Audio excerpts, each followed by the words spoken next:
tomando chelas, chingando tacos, having some fun. Chicano Chapo, all kinds of masa. Bernie's all nervous, give him a beer or two. Chicano Chapo, Esteves el aso, just lost a fan. Oh well, tough shit. Chicano Chapo, Ramon's el guapo. He tells good stories. Let's interrupt. We will. Chicano Chapo, we love our fans. We hope you like this. If not, oh well.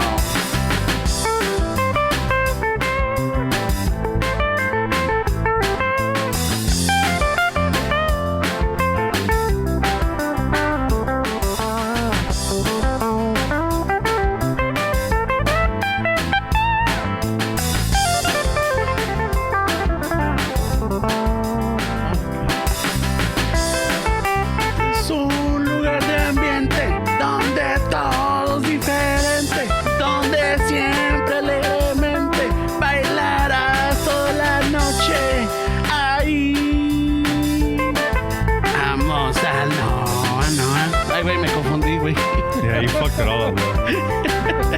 Es un lugar de ambiente donde todo es diferente, donde siempre alegremente bailarás toda la noche. Ahí.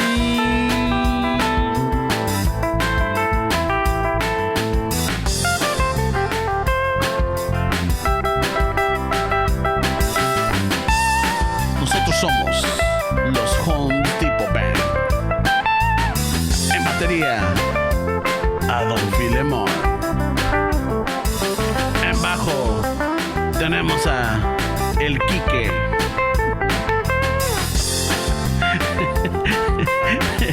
En producción, el Banquita Sarabia.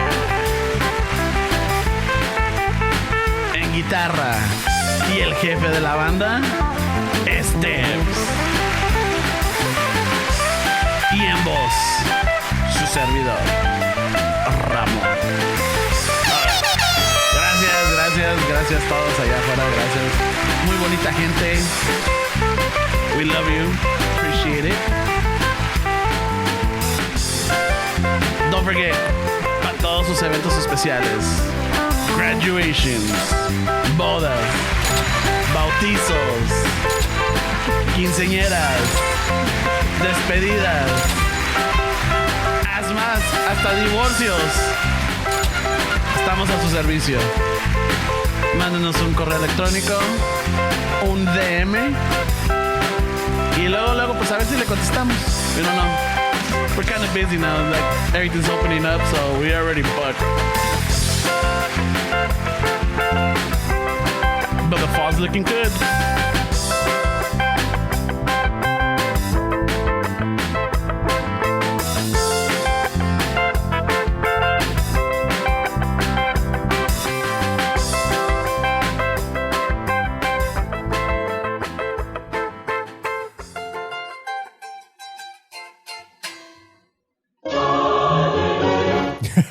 Oh shit! Is that the church? Are we going to church? Damn, bro. It's time for some church work. The church of the shuffle? I don't see the canasta. I don't think people realize the effort that goes into making these songs, bro. It's fucking work. Hey, you guys get a new song every fucking week, man. We're gonna run out of songs, dude. How many songs can we fucking write? I mean, it's the same lyrics. Hey, you know, this is fucking bullshit because you use the same lyrics every fucking week. I gotta change the music, dude. What the fuck? Hey, but I gotta come up with the You gotta come up with shit, bro. It's I mean, I gotta go with it. I mean, I can't do that like Chicano Chaffo all the time. I gotta do like Chicano Chaffo or like. Or I gotta figure out music, bro. I don't get paid enough for this shit. Tomando chelas. I don't know, man. Yeah, I mean, hey. That's how I feel, man. It works though. I mean, it's a fun process. I mean, I really enjoy you and the band fucking coming up with a new little tune, a new little rola. I hope you do, man. 'Cause I really do. It's a lot of work, bro. I mean, a Don Filemón, ahorita llegué a picar ese pelo, echarse un churro o no sé qué se va a hacer allá afuera and shit. That one was inspired by El Noa Noa, if you guys didn't figure that one out. That's a jam, bro. If you listen to that jam, dude, it's got fucking really nice guitars. Even if you're having a bad day. Yeah, no, but just like the whole, like, the guitars and everything's a really good song. The way it was recorded, it's got like that kind of country vibe mixed with like fucking all kind of shit, man. It just works. It's a great jam, dude. Fuck yeah, dude. Yeah. So fucking not too long ago, fucking I had the day off, and I woke up a little late.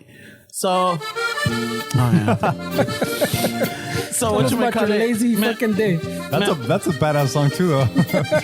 That song makes you not want to do shit, bro. That's what the story sounds like, güey. If you have Sunday off and you got to do all kind of shit, never play that song, right? Yeah, because you're like, fucking me vale. You ain't getting shit me done. vale verge. You ain't getting shit done with. So fucking me levanto, fucking get up, my stuff ready, and I connect my phone to the little Bluetooth speaker in the bathroom way, and I go through all the like las ochenteras, like the Spanish ochenteras, Salen los bookies and everything.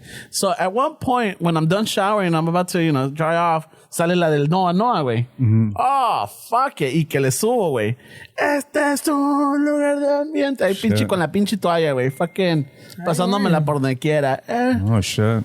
Damn, bro. And then, he left all kind of pubes on the floor. Fuck yeah, dude. No. I sounds like you got it. Well, the way you fucking, I don't know, bro. I'm sure you missed certain spots because the way you were showing us how the towel was going, it was getting into those hard to reach places. Fuck yeah, dude. Like, fucking the crevices, way. And if we find fucking pelos in his restroom, way, like after he showers, they're not from his head. Hey, they have that black light where you see all kind of shit. Imagine if they have like a pube light where you put it in your restroom. Fuck, güey. Parece pinche those little worms and shit.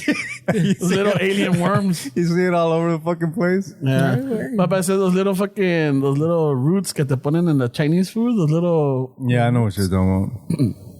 So, yo muy chingón, bailando, cantando, and everything. And then I get out, ya apago el radio, or the speaker, and I'm passing by because my mija works out from home. And then she just looks at me and she's all like, she like, what the fuck? I'm like, what? She's all like, the fucking music, everybody fucking heard you. Oh, shit. They heard you singing? Yeah, like she's on a conference call or she's on a call from work. Jesus, bro. You're and embarrassing. everybody fucking... Why so embarrassing, man? She can't even work from home because you're fucking embarrassing. She's gonna get fired because va a salir Ramón atrás de la toalla. I'm warmed up, baby. Hey, you're gonna offend somebody, bro. I'm all fucking squeaky clean. Echándole un dance a su mija, güey. I'm feeling fun and flirty, chiquita. Come over here. I'm in the middle of a meeting, Ramon. Jesus Christ, man. Thanks, bro. Yeah, so then I'm like, fuck. And then I later on I saw on Instagram, I guess someone posted where like they're using the little baby Yoda.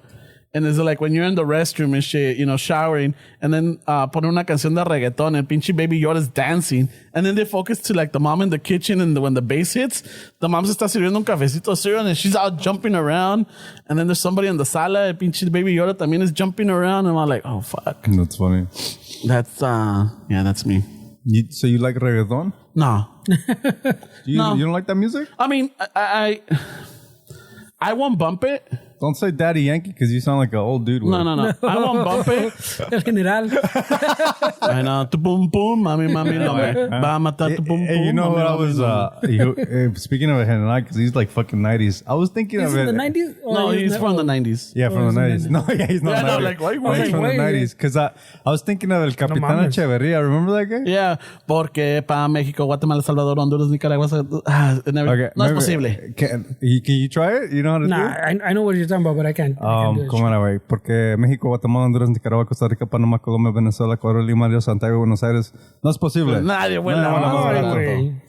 Yeah. Y hágale caso a mi papá, el Capitán Echeverría. Yeah, you were trying to book all kind of shit, but you didn't have money, way, because he was so inspired, way. Yeah, but like, I want to travel. I want to go all over the place. Fuck it, Está barato. No es posible. Nadie vuela más barato. Está barato, güey. Está barato. No. Mamá, ¿dónde está mi pasaporte? Vámonos. Papá, nos ha muerto una tía aquí en México. ¿No tenemos parientes en Nicaragua? Ay, güey. Dijo Panamá también. I don't know, ma. Quiero ir a Ecuador. ¿Segura? Yeah, those were old school fucking commercials, Yeah, man. fucking that one. And I mean, I don't know we've brought it up. Pinche, también me acuerdo de la de Lipovitán commercials y la del conchito, el pescadito McCoy. No, yeah, I remember those The two. fucking those fucking nasty pills that you took, the fish oil. Even like the abuelita, te salvé la última papa mollo. Ay, gracias, mijo. The old Shakey's commercial for the 90s, bro. Remember that? I know this Si is back abuelita from like, doesn't know what the fucking Nah, papa no mojo. wonder they go to North Kid. Dame una libra de un papa kilo de papas mojos. ¿No? Not only are we not in the fucking Shaky. Oh, shit. just don't be in front of Esteban ordering papa Hey, mojos. it's and not a okay. kilo, señora, it's a pound, all right? Y no son papa Y no son mojos. papa mojos, son wedges. So potato wedges. ¿Me das un kilo de papa mollo, mijo? Like, hey, you know what I noticed? That my dad's like a puppy where, like, you know when you have a puppy and girls come up to you?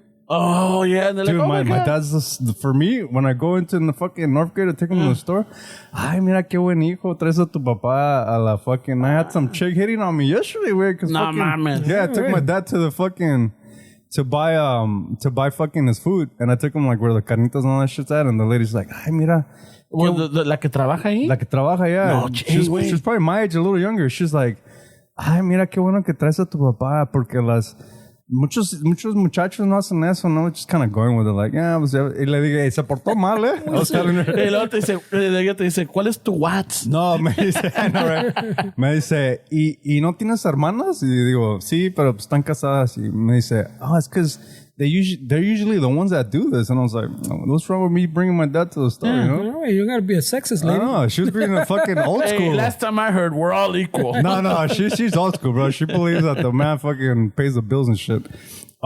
Based on how she was talking, and then she was like asking, What is she doing working then? I don't know, man. She's dating some What a losers. dick. What a dick. But she was telling me in Spanish. She was telling me that my wife must be getting upset that I'm. Yeah, she's just doing inquiring. fishing, bro. She's just inquiring, bro. All the setup is She's there, just bro. inquiring, She bro. brought out the fishing rod, Hey, bro. la esposa que se ha de molestar, ¿no? Yeah. She brought everything out just to see if I was married or not, and then I just kind of brushed it off like, oh, thanks, whatever. Like, good thing when she was getting into the marriage talk, my dad was done with his orders, so he just kind of fled the scene. ¿Y cuál es tu face? And then- ¿Cómo está tu Watts? And then my dad's like, hey, man, it's fucking all these chicks, they always talk to you. Because I go from work, dude. I'm literally sometimes, I go buy some parts, and my dad's on the way. I just pick them up, fucking take them to the store, and then I go finish the job that I have to do with. So I'm in uniform, right? So my dad's like, hey, bro, why all these fucking chicks are always talking to him? Like, they see the uniform, dude. They fucking, they probably right away. they probably think the dirtier this guy is, the more money he has in the bank and shit. He's I busy don't know. working to spend it, bro. Yeah. He's too busy working. I don't know, güey. No, I mean, no te quites, güey. You're a handsome looking vato. Dick, you're wearing a fucking mask, well, you're dirty as fuck, dude. There's no... Oh, you're wearing them. Oh, entonces sí, güey. There's a fucking... I wear those like... There's something to that, though, what he's saying. Yeah. Te ven trabajador, güey. And there's nothing wrong with that. Who wants to fucking... I mean, I'm sure they want somebody that at least has something going, way. I mean, it's está cabrón, no? Yeah. Especially nowadays, way. But I think también is your attitude, your personality. You No, know, the way you carry yeah. yourself. I'm pretty friendly, and my chick gets on my ass a lot for that. I'm like, 'Cause you're dude, too friendly? I'm a friendly way. I'm just friendly. Like, I just like talking to people. Yeah. I don't care if they're chicks, guys, whatever. But she got over it, way. But at first, it was definitely something that was... hurdle. That was a hurdle, way. Yeah. Like, and I get it, because sometimes you do... de pendejo, sometimes you don't read the room, and like... Yeah. Women know how women think, way. So Just like we know how guys think. yeah, exactly. Yeah. So there would be interactions like with waitresses and shit that I didn't think anything of it, or maybe it's her insecurities. I don't know, way. But I did fucking realize, like, hey, maybe sometimes, like, the way that we are, A lo mejor you're like, she's like, hey, maybe I shouldn't be giving my number out, man. hey, so you want the tip now or later? I'm like, okay, that's gonna get you in trouble. No, it was just, it was just funny that she was inquiring like that, man. I just thought it was funny, man, because my dad was busting my balls about it. He was fucking fishing, cabrón. No chingues, güey. There's not even. I mean, your dad does that. My dad too. Fucking every time he sees you, like he fucking like, hey, ¿cómo le haces? Yeah, my dad wants to know your secret. Your dad's funny though. Like, yeah, sure was funny. Yeah, te mando saludos. I saw them on. It was his birthday on Wednesday. Oh shit! Tell him happy birthday. Yeah, he said that from now. This is where he stopped. Is he still wearing all white, or ya se le pasó? When he remember at that house scare, he was a new man out of the hospital. Yeah. His little old self pops in once in a while. He's still wearing Birkenstocks, or yeah? Birkenstocks. No, he wears a little chalequito now with his hat. Oh shit! You know, and then he had that little sweet pea haircut now. So he's got the '90s fucking little raver look with el copetito and everything in the back is true. I remember that. When I saw him take off his hat, I'm all like, right away, I'm all like, was he wearing a Smith shirt? I'm like, fuck, dude, this is tough. I'm like, we could have partied back in the days, Dad, if you had that That's haircut. fucking funny, bro. He's on to the Smith. Channel. He walked into his fucking mom's house and nomás said, yeah. Fucking, he's like, I caught flyer parties in his fucking. Oh shit! You know, the fucking little flyers and shit. Chill on channel, man. His dad just got a turntable. His whole thing is like, as soon as we walk in, we're like, hey, feliz cumpleaños. Y que like, so the mija ask him, hey, ¿cuánto se avienta ya? 72, pero aquí ya paré. De hoy en fuera, cada año voy a decir que tengo 72. Ya no voy a crecer de 72. Le digo, no chinga, pa. Para cuando tenga 80, lo van a ver y va a decir 72. Va a decir, este señor ya está bien acabado. It's like, yeah, it starts to backfire, huh? Yeah. When was his birthday? On Wednesday. Oh, Wednesday. It was on Wednesday. Oh, crazy. So as soon as I got out of work, I went fucking, me di un cambio rapidito, picked up the mija, and we went to their house. And we had a good time. We were there till like about fucking, I don't know, 10 or 11 at night. Damn, bro. Yeah. Drinking coffee, chismeando. I did take my mom some coffee because ya se le había acabado.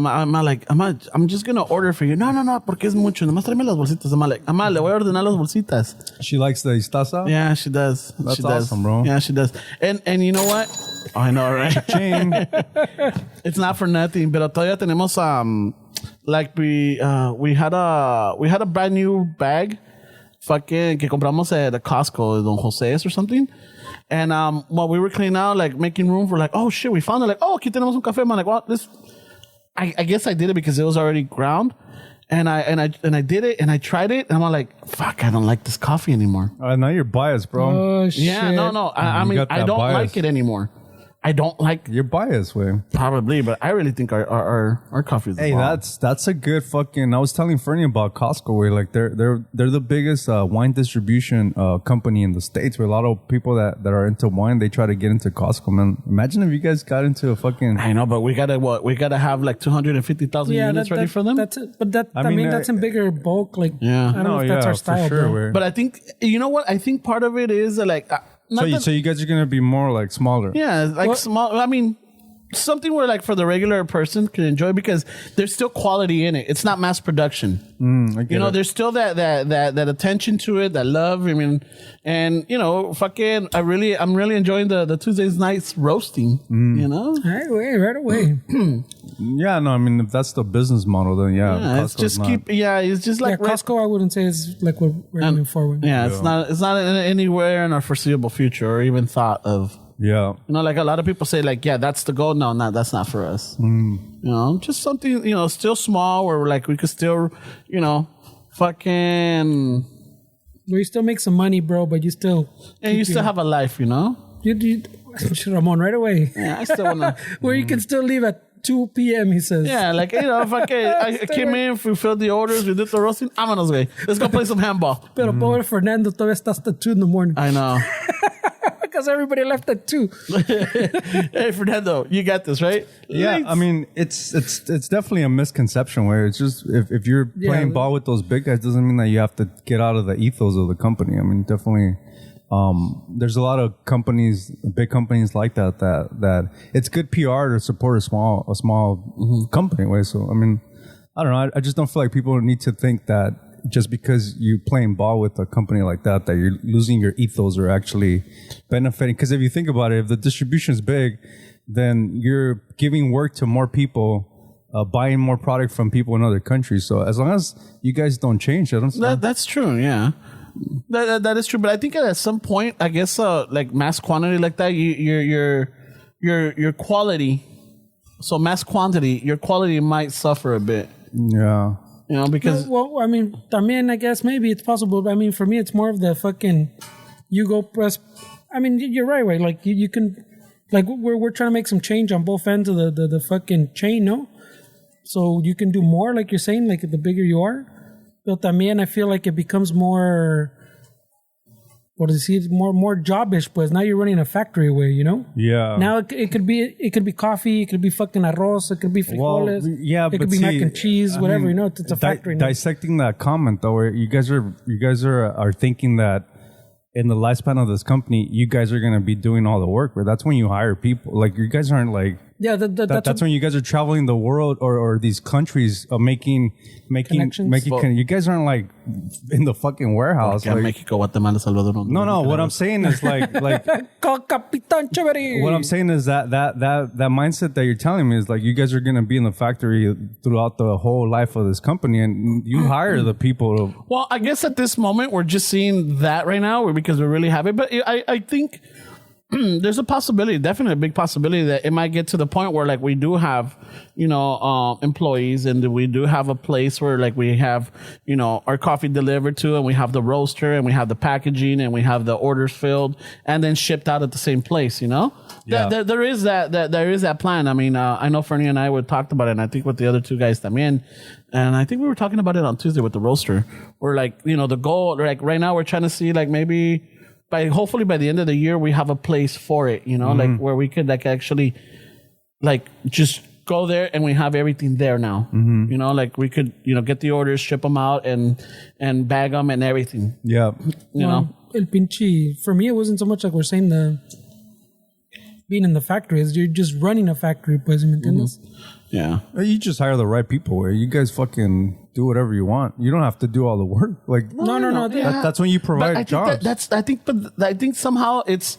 That's when you provide jobs for people where... And that's a good mentality to have. But I mean, I guess the mentality that we have, and I don't know, because I don't know, I really don't have that many relatives or anything that have their own business. But the ones that do, they're always involved in it, They're like, they're there. At some point, también, como dices, you have to let go a little bit. Well, that's not a business way. You're creating a job for yourself. That's a good point. That's what it is. That's a good point. I didn't see that. People say I'm an entrepreneur. Yeah, but you create a job for yourself. That's not really what an entrepreneur is. Like, but if you guys want to do that, then I'm not judging you guys. I'm just thinking like as far as the goal of the business way, because you either create a job for yourself or you actually create a company. You know what? That's a good point to have. I mean, it's a good thought to have right there. So the people that we know, mostly that I know as well, they just created a job for themselves. My mom doesn't have a quote unquote business, even though people can see that it's a business. But what she did, she created a job for herself, which is different, because at that point, what the difference is, Ramon, that when you create a job for yourself, that's when you can't take a vacation because the business is not going to make money. When you create a business, you can travel the world, connect, and the business is making money. That's because you created a business. A job for yourself, you have to be there making the money, or else it's not going to make money. That's how you tell if it's you created a job for yourself or you created a business. So you're talking like mindset, no? Yeah. Like your mindset and the way you're thinking about it, no? Well, it is mindset way, but it's like, think about it way. If you don't work for if you don't put hours into it, as far as like, you created a job for yourself, you're not going to make money with. That's not a business. That's showing up to work every day and making, you have to put in the 9 to 5 basically, but you're working for yourself, which is, a lot of people are cool with that. Like, but I feel like it's important to like make the difference as to what the goal is are you creating, because based on, I don't want to spend time in the factory. You guys don't want to create a job for yourself. You want to create a company, a business. That way you guys have people running it and you guys can still live your life and it's making money, regardless of if you guys show up or not, that's when you hire the right staff to run it that you guys trust. And so you create jobs for people, you create an economy around your ecosystem, and then you didn't create a job for yourself. You just created something that gives you money and makes you live your life the way you want to. And there's nothing wrong with that, Dick. It's just, what is it that you want to do with? You have to understand, or it must be an understand, no, what you're... Because based on what you guys are telling me, you guys want to I didn't say about sitting in a factory. I'm saying you're running a factory. What doesn't necessarily mean you're sitting there. You can be doing all that stuff. What I was saying about the mindset is, I mean, I guess part of that is that when you get into a mindset que fuck, si no estoy allí, everything's not going right. Yeah, exactly. Everybody, nadie le importa as much as me, so I got to be there. Yeah, but that's a whole other mindset. That's not what I was saying. I was saying, like, I don't have to be in the factory, but at that point, we're not making like that. My company could be making anything. In other words, it doesn't have to be coffee. And I kind of, you're right, because I think I do have to surpass that mindset. Pero like, if it's just like a factory, like it's not coffee anymore. It could be fucking, like I said, anything. We can be canning widgets. You're selling widgets. Yeah, like that. You can swap out the machinery and everybody could still do the same thing. ¿Me entiendes? Yeah. You still have accounting. You still have fucking the packaging. You still have, at that point, como no se hace igual. So I don't want to get. Right now, I feel like I don't want to get to that size, pues, where it's just like a factory. Oh, well, honestly, where it's still like a personal connection, pues. Oh, well, yeah, of course, way. I mean, I feel like it has to start like that. You creating a job for yourself. I feel like any business starts like that, Dick. Yeah. Fucking Amazon, anybody that you think of, you worked, you did the fucking 15 hours a day. It's just, I feel like some people don't get out of that when it turns into what Fernando is saying, that you just created a job for yourself, that you can't spend time with your family for 2 or 3 weeks if you want to take a vacation because the business is going to suffer. And then, like Fernando said, like the example of like, so if I'm not there, it's not going to run the way I want it to. Well, that's a training issue, that you hired the wrong person and you trained that person the wrong way because you micromanaged that person. That's what I was going to say, the micromanage. Because your fucking emotions and your passion into your baby, you're not letting somebody else fucking put in their input because you're always trying to like dictate what they do. And then that just creates an atmosphere where you have to be there every fucking day in order for it to run. But tampoco that's a trusting way. Like you don't trust the people you hired. Way. Exactly, bro. So that comes back on you. Way. Well, I am looking forward to like in the foreseeable future, like being able to hire somebody. Well, you know? I'm looking forward to employees for sure. Yeah, that's awesome. I am. I really am. But like, I get to choose them. not only is cutting the slack from you guys, but like, dude, just providing a job for somebody, man. How awesome is that? You know, well, part of the fucking, like I'm saying, we want to change some things on both sides of the supply chain, no? And los farmers and like the community. So there's a whole other discussion there on the fucking también, pero yeah. So right now we're just like, we got events coming up, and so I know you guys had an event last week, and how did that go? You know what? It went and this is my perspective. I'll see what Fernie says, but we had a little private event, and it was, it was good. I definitely missed that interaction with people. I was fucking talking to everybody that came up. I was, giving them the story behind the beans or the coffee that we have. And the one question that kept that coming up, and I got it like a couple of times, is like, so which one's your favorite? Yeah. Because we had the 3 single origins and then the blend. And we're giving it out for, little samples, taste samples for free. And I kept getting this question, and I didn't know how to answer it because I'm like, I really like them all. Yeah. I don't have a particular favorite. Right away. Yeah, he's super biased, man. Know, All the other coffees are shit. He likes them all. He's turned into a real salesman, bro. You should have seen where fucking like the first 1 or 2 way, like I was fucking, hey, bro, not really, way, pero. And then I was like, ¿sabes qué? Esto's on a roll, way. I'm not going to touch this vato, way. He was fucking sales That's vato awesome, on point, bro. That's awesome, bro. And Que only the farmers, y que no sé qué pedo, y que no, he was off, bro. He was off to the races. You got to admit, the way that's needed in a company way, because not all of us are like that way. No way. I was standing behind a pole. I was still like in COVID. Stay over there. 6 feet away, please. Honestly, way, I think you guys have all the ingredients to actually make something, way. Yeah, I mean, we have different personalities. balance each other like in a different way, dude. Like this guy's more reserved, more analytical. You're more fucking. Let me get out there and talk to everybody. And I mean, you need that balance, dude. Yeah, and then we have the West Side Dave. That's like the mad scientist that, like, he does this flavor. He does his own roasting and he does his own concoctions and everything.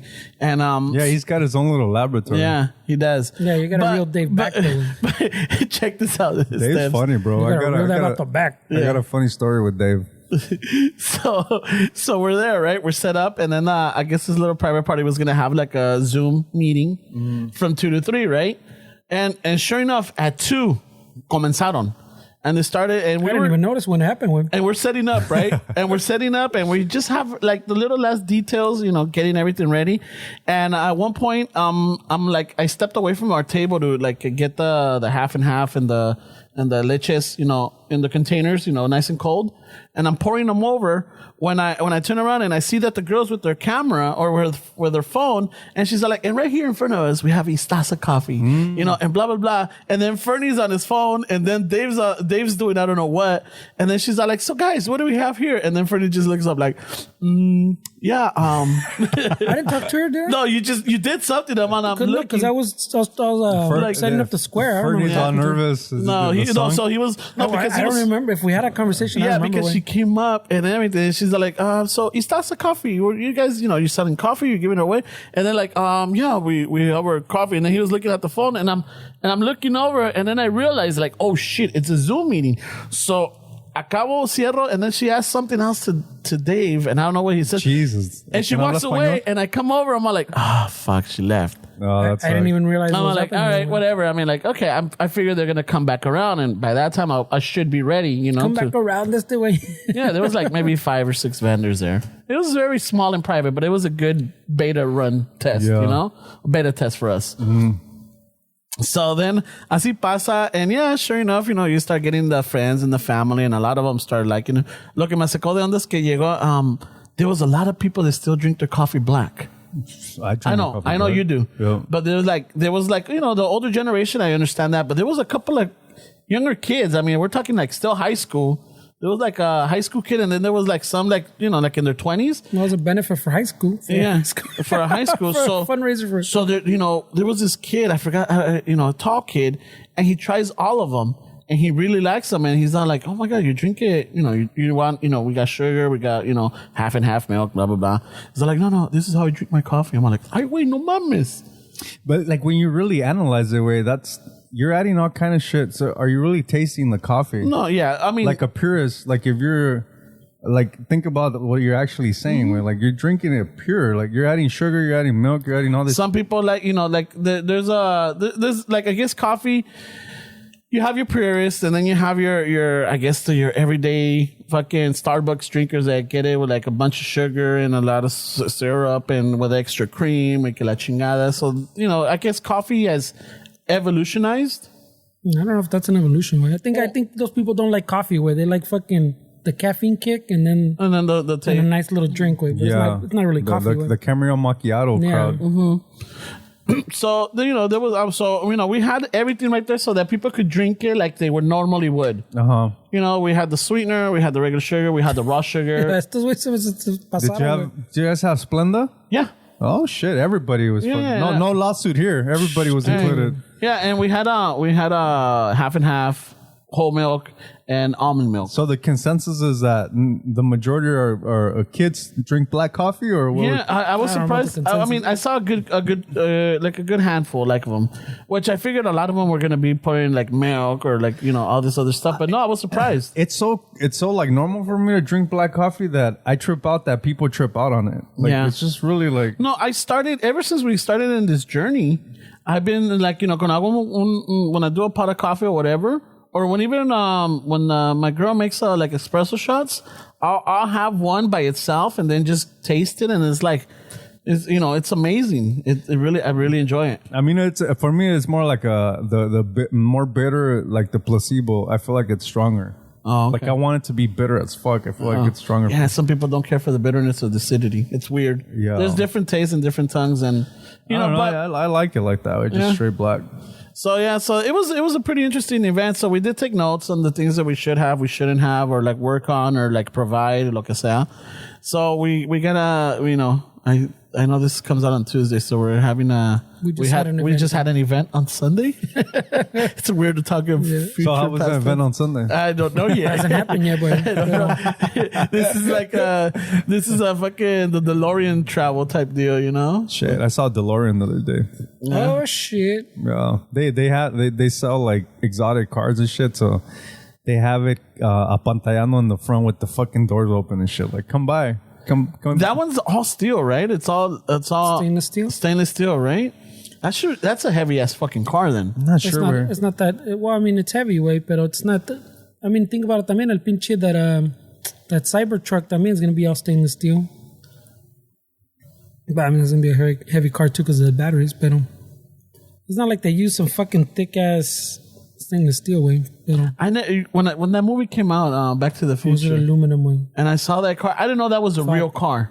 Yep. I had no idea that was like an actual real car. I thought it was like like it was Well, it wasn't a long-lived company, but yeah. I know tried. there's a Netflix documentary on setting up DeLorean or I'll check it out. I know I looked at the story like 10 years ago or something like that, Yeah. so I forgot all the facts, but I know there's some crazy little details in the history yeah, of that. they fucking they Right, do do you a remember? thing, right? With I did the same thing. I searched. Well, I mean, it was probably maybe more than 10 years though.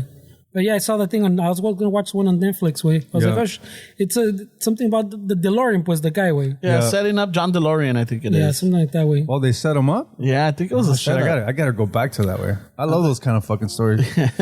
They set up like there was a sting operation and everything. shit. They had like a little backpack or something with a camera or no sé qué era, like in the hotel room when they're making the coke deal. I mean, dude, how I else? haven't seen it. I want to see it, but I remember that much of the story. I mean, just to have your car in such an iconic fucking movie way, like that's crazy. That must have fucking inflated the numbers, the demand, pretty crazy, bro. Think about it, way. yeah, there's still like a little. It's the Back to the Future car. There's still crews or like there's a little community that they. Yeah, It's a they little work. cold car. I mean, Yeah. so anything that's kind of like limited like that, you're gonna get a fucking little following. I way. think they have little kits too. No way that you could build them, like little So DeLorean you mean, kits. you mean like the Back to the Future car thing, Like or just a DeLorean? like kind of like how they have like the Lambo looking car kits that people can buy them for like Oh, a fraction of the maybe. price, I and don't you just know build them yourself. Oh, I know they do that for the Shelby Cobra. That's a Shelby beautiful fucking Cobra. car. Yeah, dude. the Shelby Fucking- Cobra. I hear that like someone was, I don't know where I heard it. I don't know if it was a customer out in Malibu or someone that said like, you know what, that car is not worth buying unless you're willing to work on it every time because that engine is so strong. Ese güey está güey. Yeah, no, that engine is so strong that you're gonna have to eventually go back and retighten all the bolts and work on it constantly because it fucking. No shit. Hey, it gives you something to do, bro. I don't know. You fucking. I drove it just fine, bro. Hey, No, you're- I know, you're- but you don't own one. Hey, your company's running itself, bro. All you gotta do is work on your DeLorean or your fucking Shelby every day, bro. Yeah, You but know what? That shit probably appreciates $1,000 every day or some shit. Yeah. I'll It's tell you- not worth owning. It's It's la an verga. investment, bro. like I'll tighten that bolt. No pedo, güey. Yeah. My Yeah, dream no shit, cars. bro. My dream cars would be either a 1932 Ford Roadster or a 1963 fucking Lincoln Continental with the suicide doors convertible. Those are the two cars that I think I really enjoy driving. That's awesome, man. The fucking lancha and the fucking. And the little little lanchita, the little fucking. Those would be nice, you know. Like I've always had that thing for those cars. Yeah, because that Shelby, that 427 way, I mean, it tiene huevos way, but it's not, I mean, it doesn't, and it's light as fuck. But I want to say, like, dude, you get more of that fucking, that seat of your pants speed, like in a Tesla way. I feel like they're even gonna appreciate more in value as the electric market starts becoming more like big. Oh, like these fucking cars like There's that. gonna be those purists that are gonna be like, nah, fuck that. I want to fucking, those fucking boomers or the older dudes. I feel like those cars are gonna go up like crazy with that. Yeah, dude. So I mean, Dude, people spend a lot of fucking money on cars, bro. I mean, there's something nostalgic about it. I mean, Well, these old cars for the last 20 years, maybe, all they do is go up, bro. They go up. All they do is go up, way. Almost any like class you can think of. Like I remember I had that story que fucking when I was looking for my second car, I think, or I don't know. I wanted to buy like a little 67, 68 Camaro. And at the 7-Eleven, some dude used to park there. I don't know if he owned one of the fucking little stores in a little mini mart or whatever. But siempre estaba ahí. And then one day, like, salió like with the little for sale sign. And I think it was for like 6,500 or something, ponle, güey. 65, 7,500, güey. Is it a super sport? I think. Or rally sport? I think it had the fucking the super sport thing, but I don't. Or they're rally sports, no? Those are rally sports? Yeah. Yeah, but I think it was like a fucking. They just put the little badge on it. Way I don't know if it was a legit super sport, but the fucking it was like 6,500 or some shit way. And I remember at the time, way that was a pretty good deal for that Ramfla way. Dude, right now that pinche Ramfla is fucking worth probably like 30, 40. If it's a super sport, pues it's fucking probably a little bit more way. Fácil way. And even within like 5 years of that way, it was probably worth fucking more than double that way.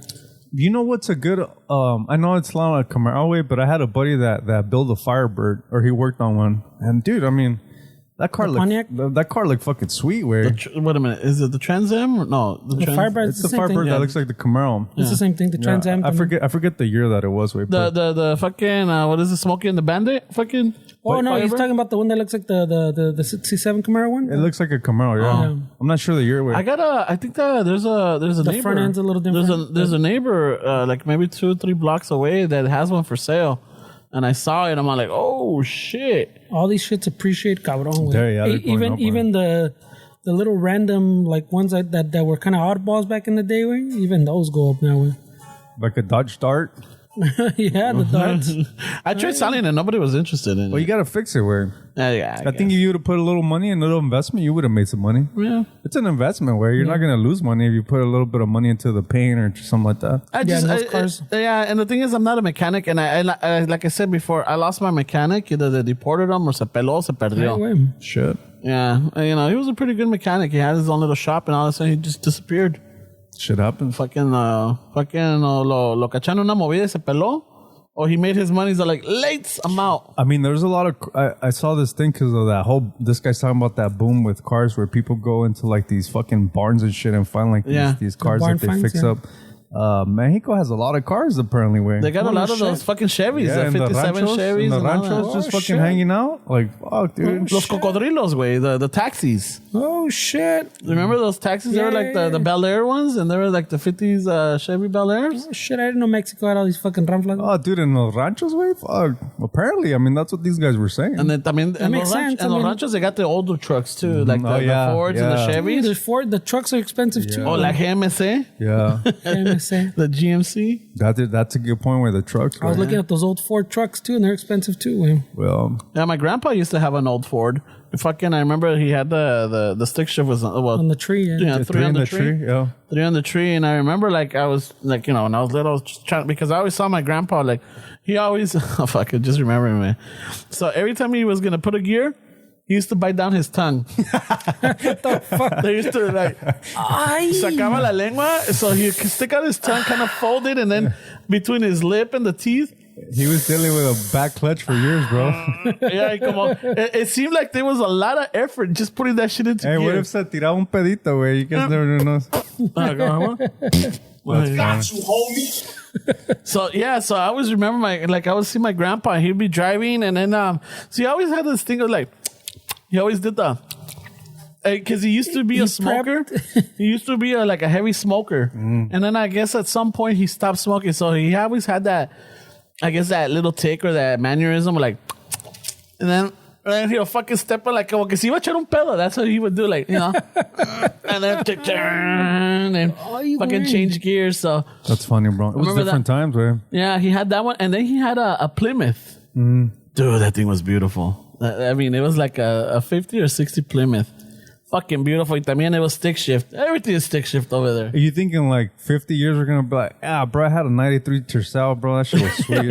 92, wait. 92. That's the year. Bro, I used to drive everywhere on 2 gallons. Dude, I used to, when the DJ Quick fucking CD came out, I used to bump that shit on my 92 Tercel, Oh, my God. Do you got any pictures of it? Like, you know what? There might be some in the album. What's an album? But in those old ass cars, I mean, now that there's some fancy cars, but dude, like normal cars had like what I guess what now you would think like fancy. I remember there was a some compa got like a Mercury, like a fucking.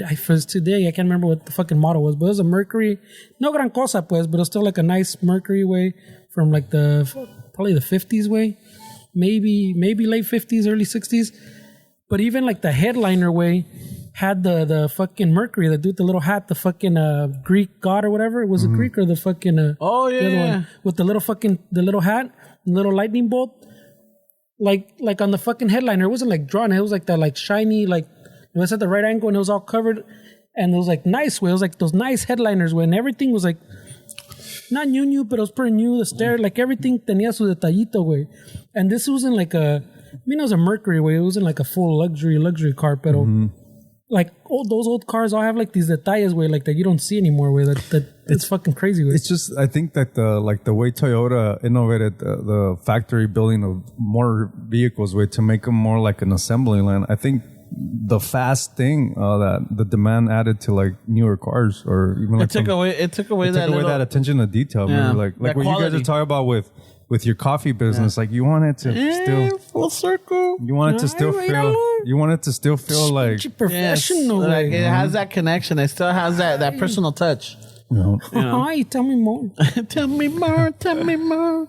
Yeah. You guys. I'm just getting warmed up. You guys are building an old school Mercury, not a fucking Toyota. But even the older cars had those little details. Yeah. Nowadays they don't. They're like it's. I mean.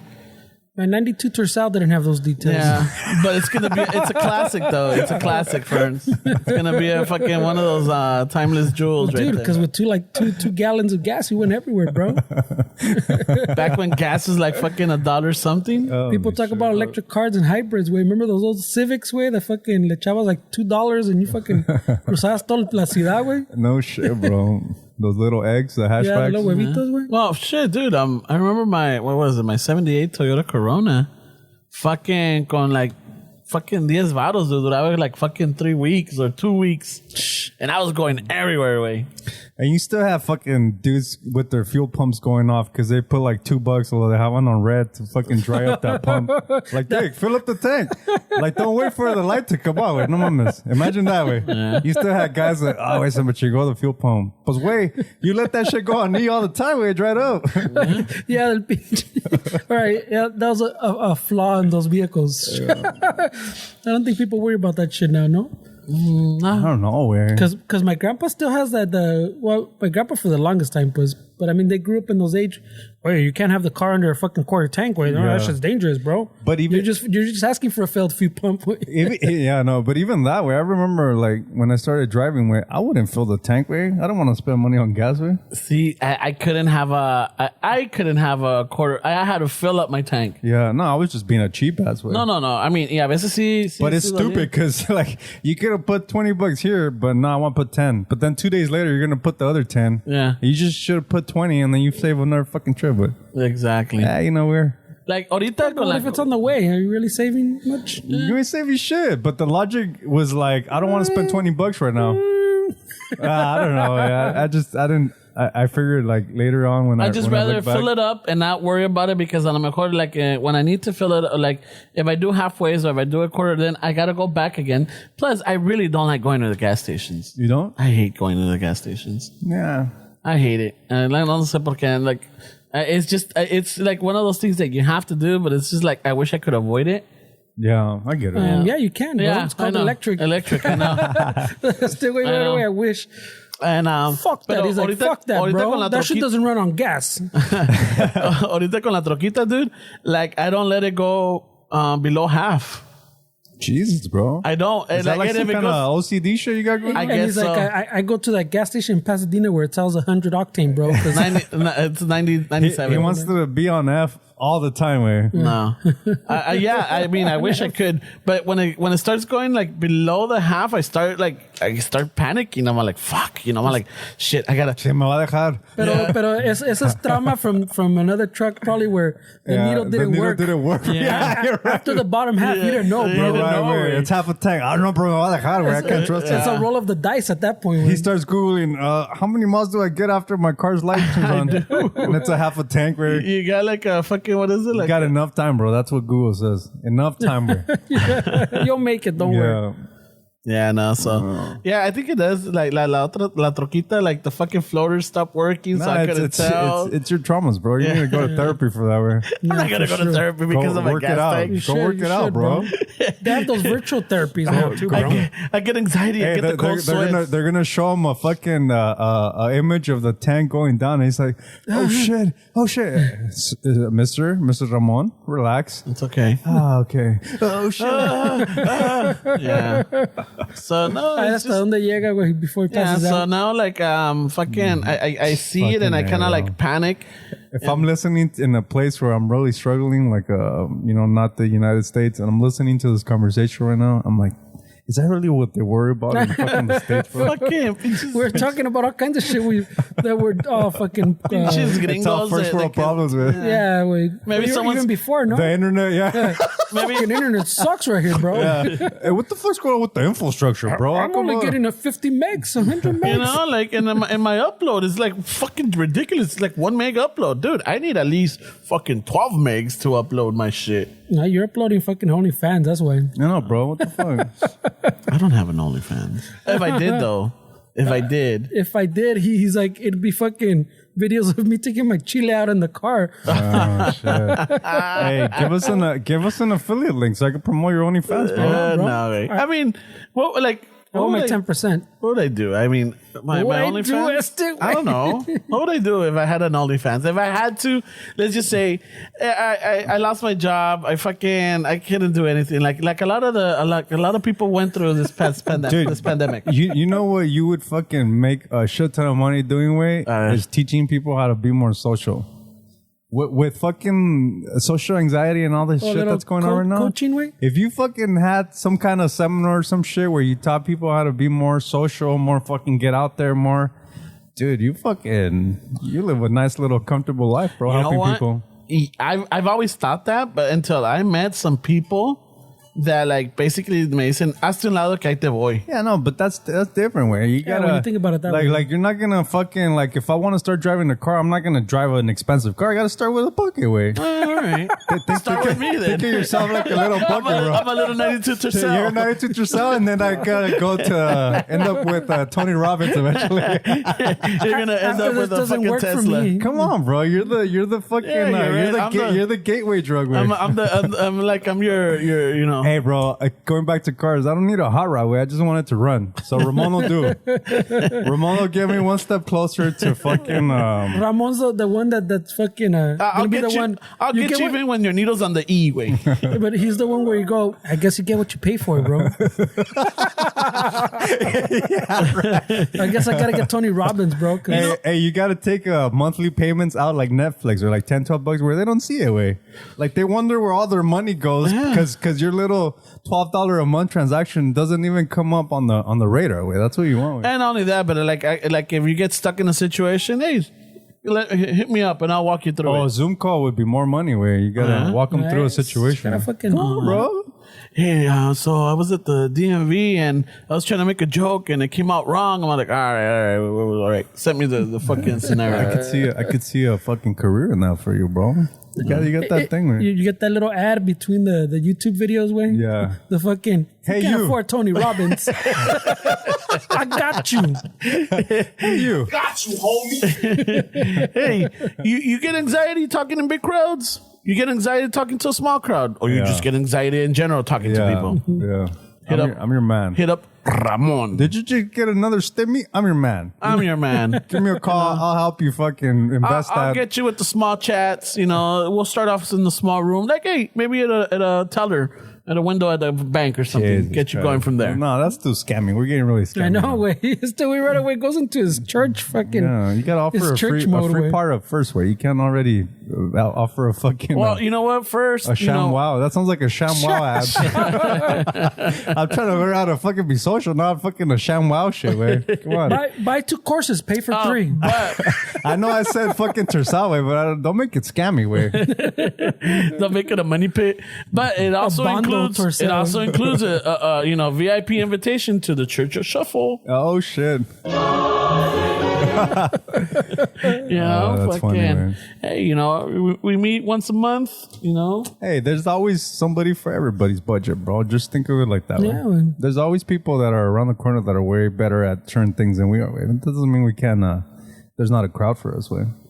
Yeah, well, right away puts himself down. No, but I mean, look, you have the same thing I do. You can you're very friendly. You could get a conversation going with random people. Yeah, no, I mean, I'm trying to fucking help people out the way that I can, man. But you know, we all have shit that we're working on, man. I mean, I get DMs from people all the time where they want to talk about like the Bitcoin and all that shit, and then I joined this group because one of my girlfriend's fucking coworkers, he's this dude that's into like trading, and I wanted to learn how to do all that shit. So I started hitting him up, just asking him random questions, and then he started a Slack group like with traders that he teaches people how to trade. He starts like putting up like all the stuff that he's doing, how to read this. Hey, look at this, look at that. This is happening. This is happening. And so I joined the Slack group, and then it's like $10 a month. And then I style. no, I just wanted to support him, but then he made it like Under the radar, bro. he made it like free for people, and so I chime in their way with the Bitcoin stuff. You know, I try to help out in that sense because he has it in like stocks and stuff like that. So there's a couple of listeners that listen to this. I put a post on Instagram and they joined in. You know, so I mean I don't know. I did see that. I don't know everything, Dick. I'm still fucking working myself, but. If you could get the If I raza could give him a little bit of knowledge and be like, hey, maybe Point him in the right direction. yeah, maybe, you know, come in here and I'm trying to encourage them to ask questions because, you know, we're very like exactly what you just did right now. There's people that are way better than Risk me. averse. Oh yeah. Like we easily put ourselves down. We're really like right away, bro. And Well, one thing I realized, like, siempre me daba yo el pinche paquete, like, nobody could touch me, you know? Like, fuck it, I'm the fucking... When I walk into a room, I want to be the center of attention. Fuck everybody else, right? I like that humble brag, man. I know. I had Because that. I knew it for years, but he's finally admitting that. Yeah, Oh, right? yeah. Right? We used to make fun of him and he's like, Nah, bro. I just like talking to people. I like talking You know me? Of course you do. That's because I'm famous. We're talking to the guy that said he already planned this funeral. Like he gave us all kind of tasks. Yeah, man. Like we got to do all kind of shit. We're when this guy dies. contractually fucking obligated now. We carry him around. Yeah, the little vase or the little, you're gonna urn, carry me mini around. urn. Yeah. So you came to you had like some kind of moment. Yeah, well, no. Then I realized, you know, there's like there's other people out there that might have this charisma or this gift to be able to talk to anybody, but cuando voy viendo, there's some that like are like fuck, que me dicen, ¿sabes qué, Ramón? Hazte un lado porque ahí te voy. Yeah. And I'm like, holy shit. Get out of the fast lane, Yeah. bitch. Because I still believe it or not, like Hasta way. Like the guy that treated you when you got your new truck. Hasta la chingada, güey. You don't deserve that truck. yeah, you're like, fuck it. Too much truck for you, That's too homie. much truck for you, cabron. Stop taking up the lanes. Oh shit. Type of deal and shit. So I recognize that now. I'm like, oh, okay. You know, I'm like, I'm gonna be realistic here. I'm like, I'm not the most, you know, charming or fucking. I'm very sociable, but like I might come off either as annoying or creepy or fucking ya cállate. Enfadoso. Parece que no soy Rolls Royce, dice. Maybe I'm a Maybe I'm fucking a Toyota Avalon. Yeah, they're spacious. Those are spacious Oh cars. shit. Not quite Lexus, Yeah, but close. But I've made that, you know. That's a huge fucking adjustment way. That's crazy. Yeah, no, so I'm telling you, ya llegué al punto de like I'm at some point where like I know that I have issues. I know that fucking I'm sometimes a little too extreme. You know what something that I learned like within the years way that really helped me is to read the room and let alphas be alphas way. Like if you want to fucking walk around like you're a fucking alpha and think you're in control, like to me it's like I don't give a shit about that anymore, bro. And I feel like a lot of the problems that I had when I was younger is that when you were around some dude that was fucking like alpha, kind of like trying to control the situation, Yeah. and you felt like you were the same way, it's like there was a disconnect. Había pedos. Man, fuck this guy. This guy's a fucking piece of shit. But as I gotten older, I'm like, hey, bro, you're the shit, bro. Take it.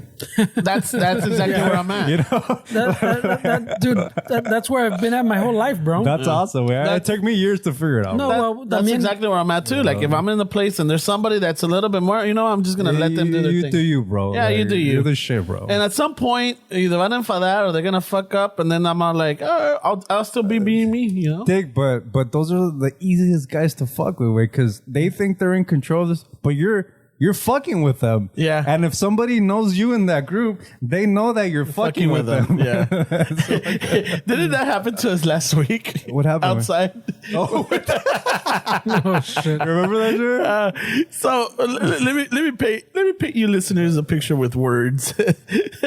So we had finished recording. We went outside, hang out outside to get some air, and there was this vato passing by, and he starts asking about, I guess, On a bicycle. Yeah, on a bicycle. He's asking about our landlord's paintings that we had. This, he was doing, I guess, a Scarface or whatever. Blah blah blah. Small chit chat. And then all of a sudden the guy starts saying, like, you know what? I paint too. I'm a good painter. I do this and I got that. And then fucking Esteban, he's like, oh yeah, you're that good? You know what? My homie over here, pointing to me, he likes to support us. He likes to support local artists, bro. local artists, all small, small or big. So bring your artwork next week and we'll be here. And Hit him up. and I'm just like, He'll buy it. yeah, hit him up. And I'm just looking at you. I'm like, yeah, all right, fucker, set me up. Gotcha, bitch. But the funny thing is that this guy right away he's like he realizes like, hey, are you putting me on, or like, Yeah, are you fucking with me? Are you fucking with me? Because I'm all like, and then you start laughing. And he's just like, yeah, people do that. Yeah, people do that. I'm all like, yeah, he likes to do that. I'm all like, I mean, if you want, bring your stuff, but Yeah, but you like helping people. Yeah, right? I do. So I'm just trying to make a little... but the way you were setting it up. Dick, I'm trying to... I mean, this guy needs help. Let's be honest. Hey, Dick, I like helping people, way. I like connecting people. Anyway, he caught I'm a you. I'm all like, facilitator. I know he did catch you you. got caught, He did motherfucker. catch you, but you got it's caught. cool. It was one of those moments where, like, you're like, Hey, you got I got last caught. week's episode. You got to take an L, bro. Yeah, Like, sometimes He took the L. Yeah, sometimes there's fucking more witty people out there. He didn't try to play it off. He took the L. He took the L. Instantly, he was like, yeah, you fucking got me, bro. You got me. You got me, right. But wasn't that a good interaction? It Though? was. It was a funny. great The guy interaction. probably had a kick. That's the fucking Yeah, asshole. or maybe he's all like, "Oh man, I really thought I had a chance right here." Yeah, Shit. That's a sucks. YouTube video in itself right there. Yeah, that sucks, man. Maybe For sure. Yeah, that sucks, man. Now I feel bad. But So it was one of those where I'm like, "Oh shit," like, because you know, there's a lot of guys out there, bro. We deal with that alpha shit all the time. Where Yeah, they but- always want to make it about themselves. Way it's like one upping you, like, and then you got to read the fucking room, bro. But I really love the interaction that us three have, like anywhere that we're at, and then there's like there's other people, and Yeah. then just that little interaction that we have within ourselves is just, I really think that anyone around us enjoys it.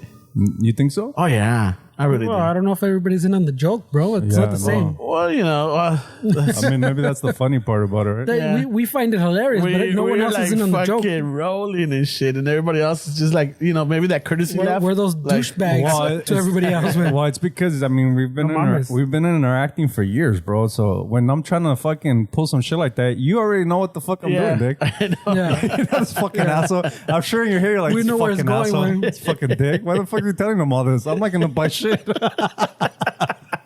You fucking can't you see that my money's tied up in his taza, bro? No, but I mean that fucking thing like was right away where we start. Remember when we all just start fucking around. It usually doesn't work that way. Someone always feels a little fucking like, Yeah. hey, whoa, You guys are picking on me or what? whoa. But like fucking, even like from the beginning, we're like talking shit. It was like a little triangle of shit Yeah. talking. Yeah. As opposed, there's been many people that fucking try to get in on that and Nah. they It fucking they're like, backfires. se creen muy cabrones, and then they're like, oh, One of them that comes to mind is el español. Oh, I remember that guy. yeah, I fucked up though. Wait, I mean, let's be honest, Dick. Some people think they're funnier than they really are, way. Exactly. And so you're like, nah, wait, that shit doesn't work here, bro. Yeah. Like, take that joke somewhere else.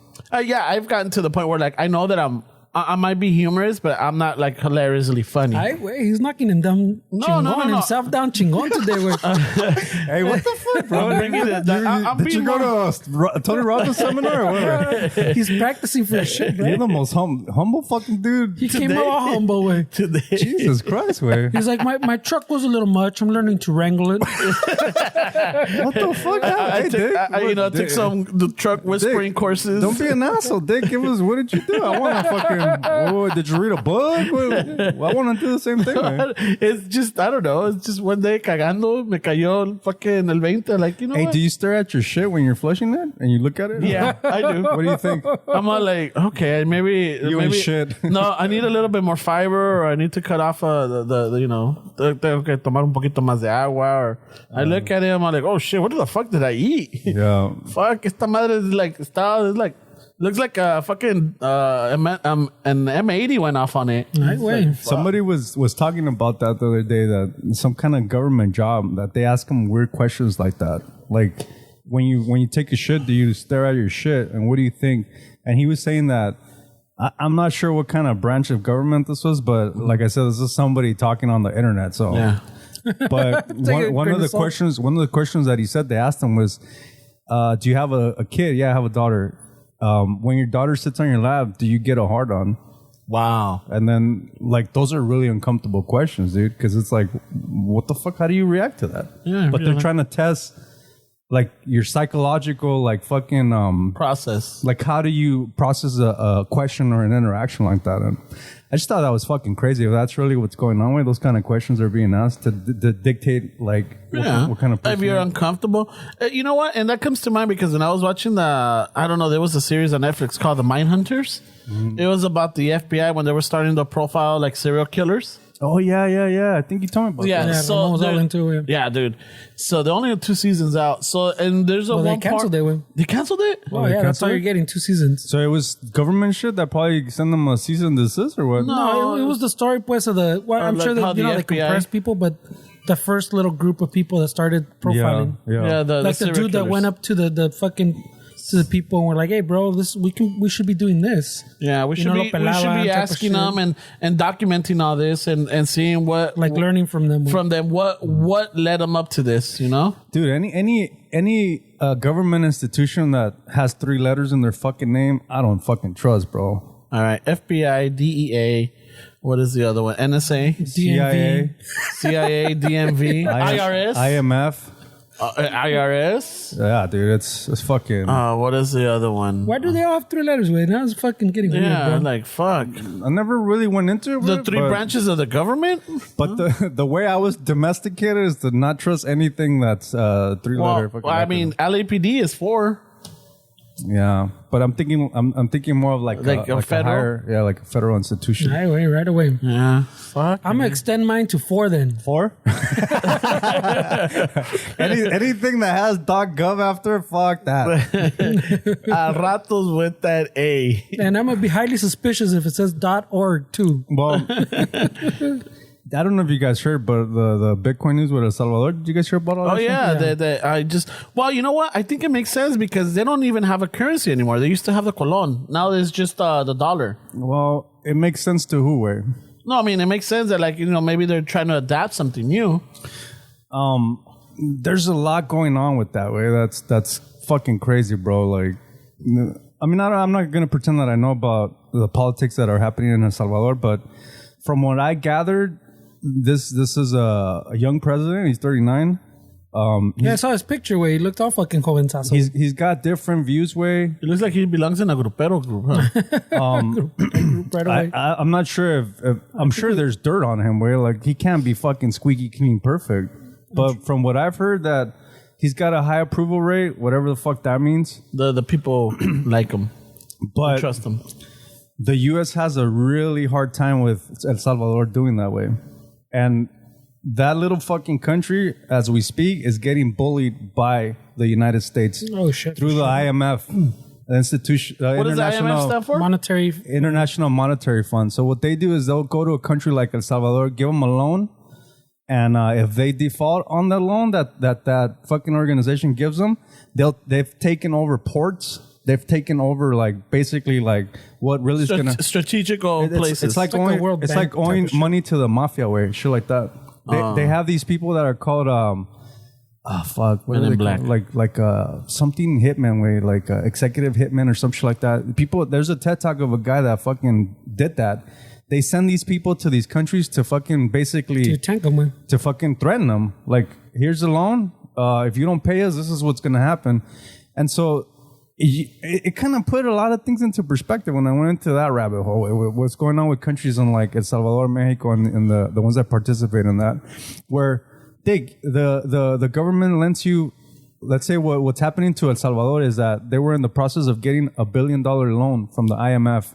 And since they approved Bitcoin as a currency down there, the IMF has a really hard time with that because they don't want a country like El Salvador to get out of the fucking US dollar way, the basically the umbrella of the United States.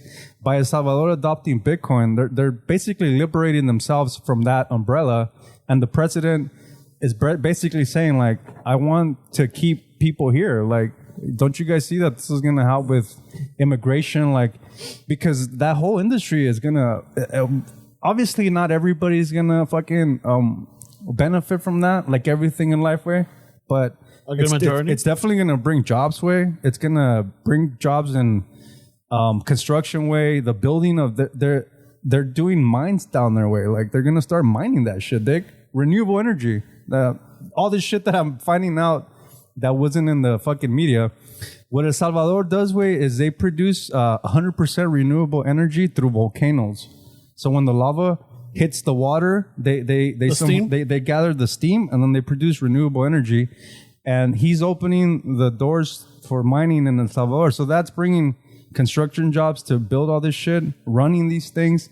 It's giving people like an opportunity to have something to look forward to as far as tech, because it's going to bring a lot of fucking things into the country. And the U.S. is having a really hard time with that way. So what you're saying is this is a good time to buy property in El Salvador. It's gonna go up way, but see, that's the thing is that right now we know the politics down there and we know what the U.S. created, the MS-13 way that was created here, right? We all know that, and I don't know if we all know that because fucking people still talk shit. Right? well, we as in us. Yeah. I don't know if you guys want to get into the history of that, Well, we talked about it before, but One of the episodes way back. so what's happening is that now a lot of people are like, dude, I've seen people like say like, fuck, I'm gonna move down there, this and that. I mean, it's not that easy way, right? Like there's a lot of things that you have to factor in, man, as far as like, you know, going into a country like that. Who knows what's gonna happen? It's like a big experiment, but yeah. But the point is that the U.S. doesn't like that, bro, and it's creating a lot of tension within like the governmental officials way that Elizabeth Warren was talking all this stupid ass shit, dude, fucking making shit up about something she has no idea about, because now El Salvador made it a legal currency. Now you have countries like Paraguay, Brazil, Uruguay, even Mexico. They're all talking about doing the same thing, way. So now what's going on in the White House is now they're going to associate it with ransomware. Like she was saying, like, she was basically saying this on a Zoom call this week, where she was saying that the whole world should gather and make it illegal that people can switch their Bitcoin into the currency wherever they're at because of ransomware. Like, just she was her angle was like, you know, you pay a hacker group fucking 11 million, and then if the whole world is consensus that they can't switch it, there's no off ramps, then how are they going to spend that money? So that's her angle. But the thing that's going on with is like, they're bullying a small country like El Salvador way because they're going to get off of their umbrella. And there's more things to it than that way. But the good thing about it is that the Bitcoin community way, like as a whole way, it's not really like a race thing way. It's not really like a fucking brown or white or black issue. It's not a gender either. It's not a gender. It's a global issue way that they're already fucking saying like, if the IMF tries to fuck with El Salvador, the Bitcoin community worldwide and I'm gonna contribute as much as I can. They're gonna pay that $1 billion to El Salvador to get the IMF off their fucking ass way. Like, oh shit! Like the Bitcoin community as a whole is coming together, and dude, this is like different way. This isn't like border rights. This isn't like BLM. This is every single fucking race, every single gender, every single, like, there's nothing to do with color. And it's showing you the power of people coming together that are fucking anti-fucking bullying, basically. Anti-fucking... How the fuck does a country like the United States feel like they have the right to tell another country how to fucking run their shit, bro? That's fucking crazy.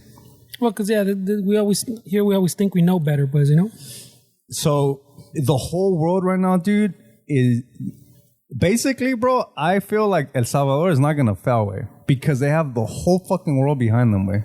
Because it's very important for this to work. Because if it works, you're talking about a mass adoption. Slowly, people are starting to put it into the reserves. Countries are gonna start. Kind of putting into this would eventually become to like a one world currency, right? I mean, that's the hope. Yeah, that's the hope, right? That's what people. That's the hope, because right now everything is basically under the U.S. dollar, and the people that are worried about the printing that's going on, their view is like Bitcoin is something that you can't really manipulate the way that the U.S. can do with the dollar way. So I get that people are that don't understand it are thinking like, well, people that have more of it are going to be better off. And then, I get it. But honestly, bro, if our goal is to get off the umbrella of the government as far as like financially, there's nothing else like Bitcoin that's going to do that, Dick. So let me ask you, is this a set deal already? Is El Salvador is going forward with it? He passed. It passed. It passed? Yeah, it passed. I was listening to him talk on Twitter, because he was talking on Twitter with it was like 30K people listening. And as they were voting, he had basically anybody that's anybody in the Bitcoin community was there. You talk about like a $700 billion industry way. But at that point, isn't it a little bit fucking almost like lobbying way? Like I said, way there's definitely like, because there's going to be winners. I mean, there's that. In everything way, there has to be winners, because why is that person a winner? Because somebody's a loser. Yeah. So it's not going to be a smooth transition. I see violence way. I see eventually the U.S. is not going to like them having the dollar. Well, I mean, technically they don't get away from the dollar until it gets the wider acceptance that we're talking about. Like if it starts spreading, like you're saying, I think that's what they're scared of. But I mean, you don't get away from the dollar, because to do any international transactions, they still have to convert back to a dollar. Yeah. And then like we were saying before, at that point you're losing, because you're selling your Bitcoin for a currency that you don't believe in or whatever. So I mean, they're still in the dollar way. You have to be, because it's not adopted worldwide. So it's just basically it's accepted as another form of currency there. But you're still gonna use a dollar way. Yeah, obviously way. Yeah, because también the I mean, just to the plain devil's advocate, porque también like I don't know if it's stable enough to be a country's current, like a, not like, I guess their main currency way. Pero I like that, like the path is starting, like we're saying, like if it gets there, it gets, like you're saying, those other countries thinking, well, maybe we should do the same thing. And that leads to that path of the stability, pues. They're gonna have a trust fund way in one of their banks that I think it's $150 million. That obviously it's all a project way. Yeah. It's all something that needs to be figured out. But the way that they're trying to do it is that if somebody sells a fruta or something for $5 or the equivalent of Bitcoin, the bank, one of their banks is gonna honor that, and they'll take the loss, because the president of El Salvador way, or whoever's advising them, knows that in the long run it's gonna appreciate value. So, and that's a good argument way. Is people are like, dude, the price fucking goes all over. It's an emerging asset, if you want to call it, or a currency way. That's like when Amazon was coming up. Amazon used to have 90% drops. So it's just part of a market where, yeah. And right now we're still in the phase where it's still settling in. So what El Salvador is doing is they're they're gonna, and like I said, who knows if this is gonna work way? But like Fernando said, you're definitely moving in the right direction, in a positive direction. Yeah. So they're gonna take that, like if that lady or whoever sells something that's worth $5, and then they convert it. If there's like a 10 cents, 20 cents, or even $1 a difference between those transactions, the government is gonna they have a fund, a $150 million fund that's gonna fill in the gap for the people that if they sell something for worth $5, they're gonna get exactly that, and the government is gonna take that loss if it goes down. So then the person, obviously, these are people that are fucking struggling, way. But if it gets to the point where the economy is a lot better, if they decide to keep it, then they can have a savings way. Yeah, they can have some little something that can maybe help them out in the future way. And it's very fucking important for that to work way. And what's happening in the government level is straight fucking bullying way. It's straight fucking racism, in my opinion.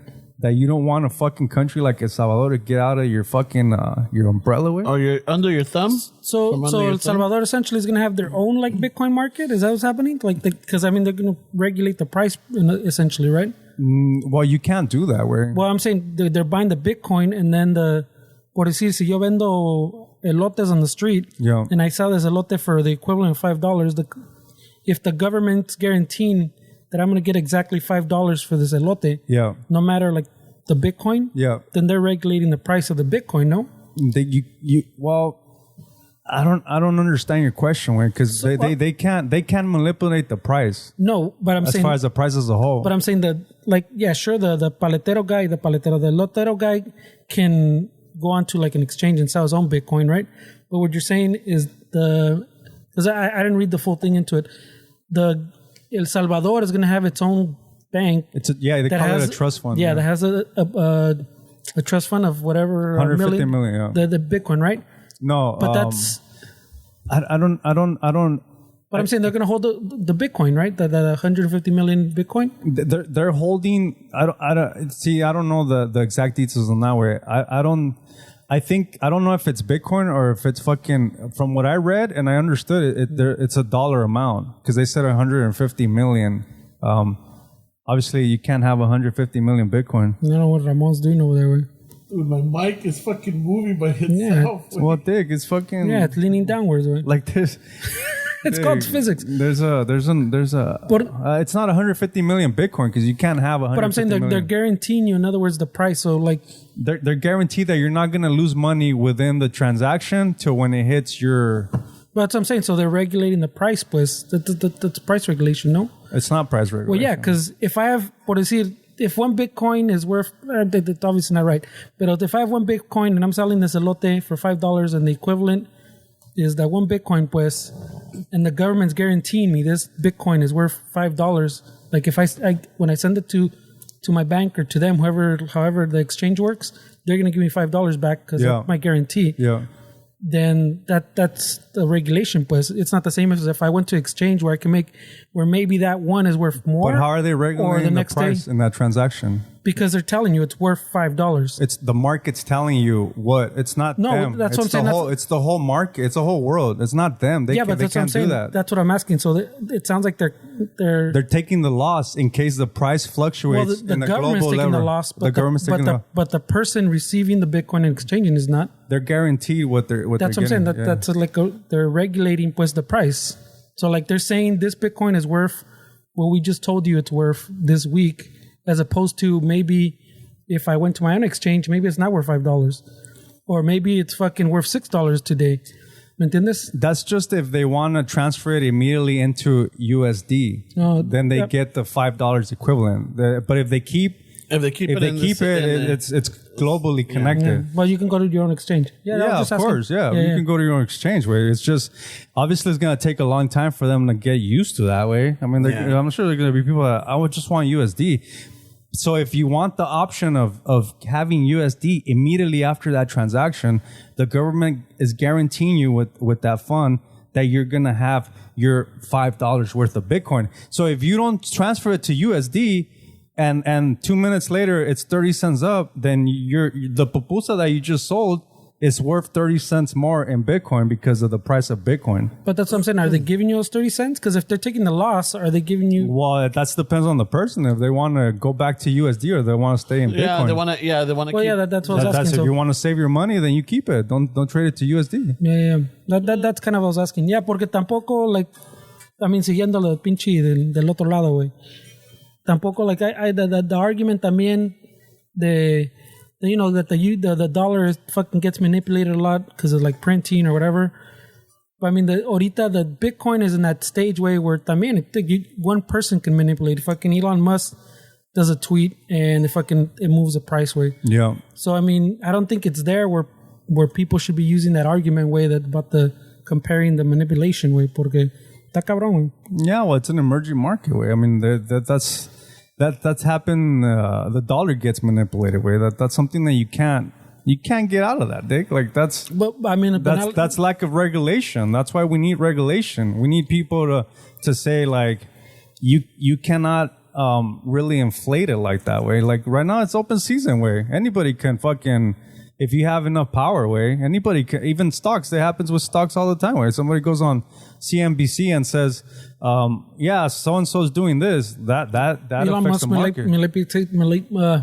Elon Musk, Elizabeth Warren talking shit that doesn't make sense. That manipulates the market. That's what I'm saying. But I'm saying the dollar pues is not the stock. It's not. I mean, stocks aren't currency, right? Even though people like to equate the stock market with the economy, it's not the same. It's definitely.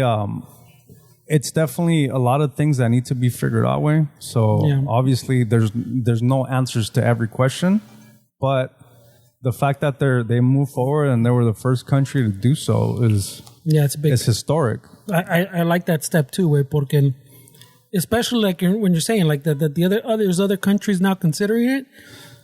That's fucking. I mean the world as a whole way. If you're not a Latino way, you don't understand the politics way.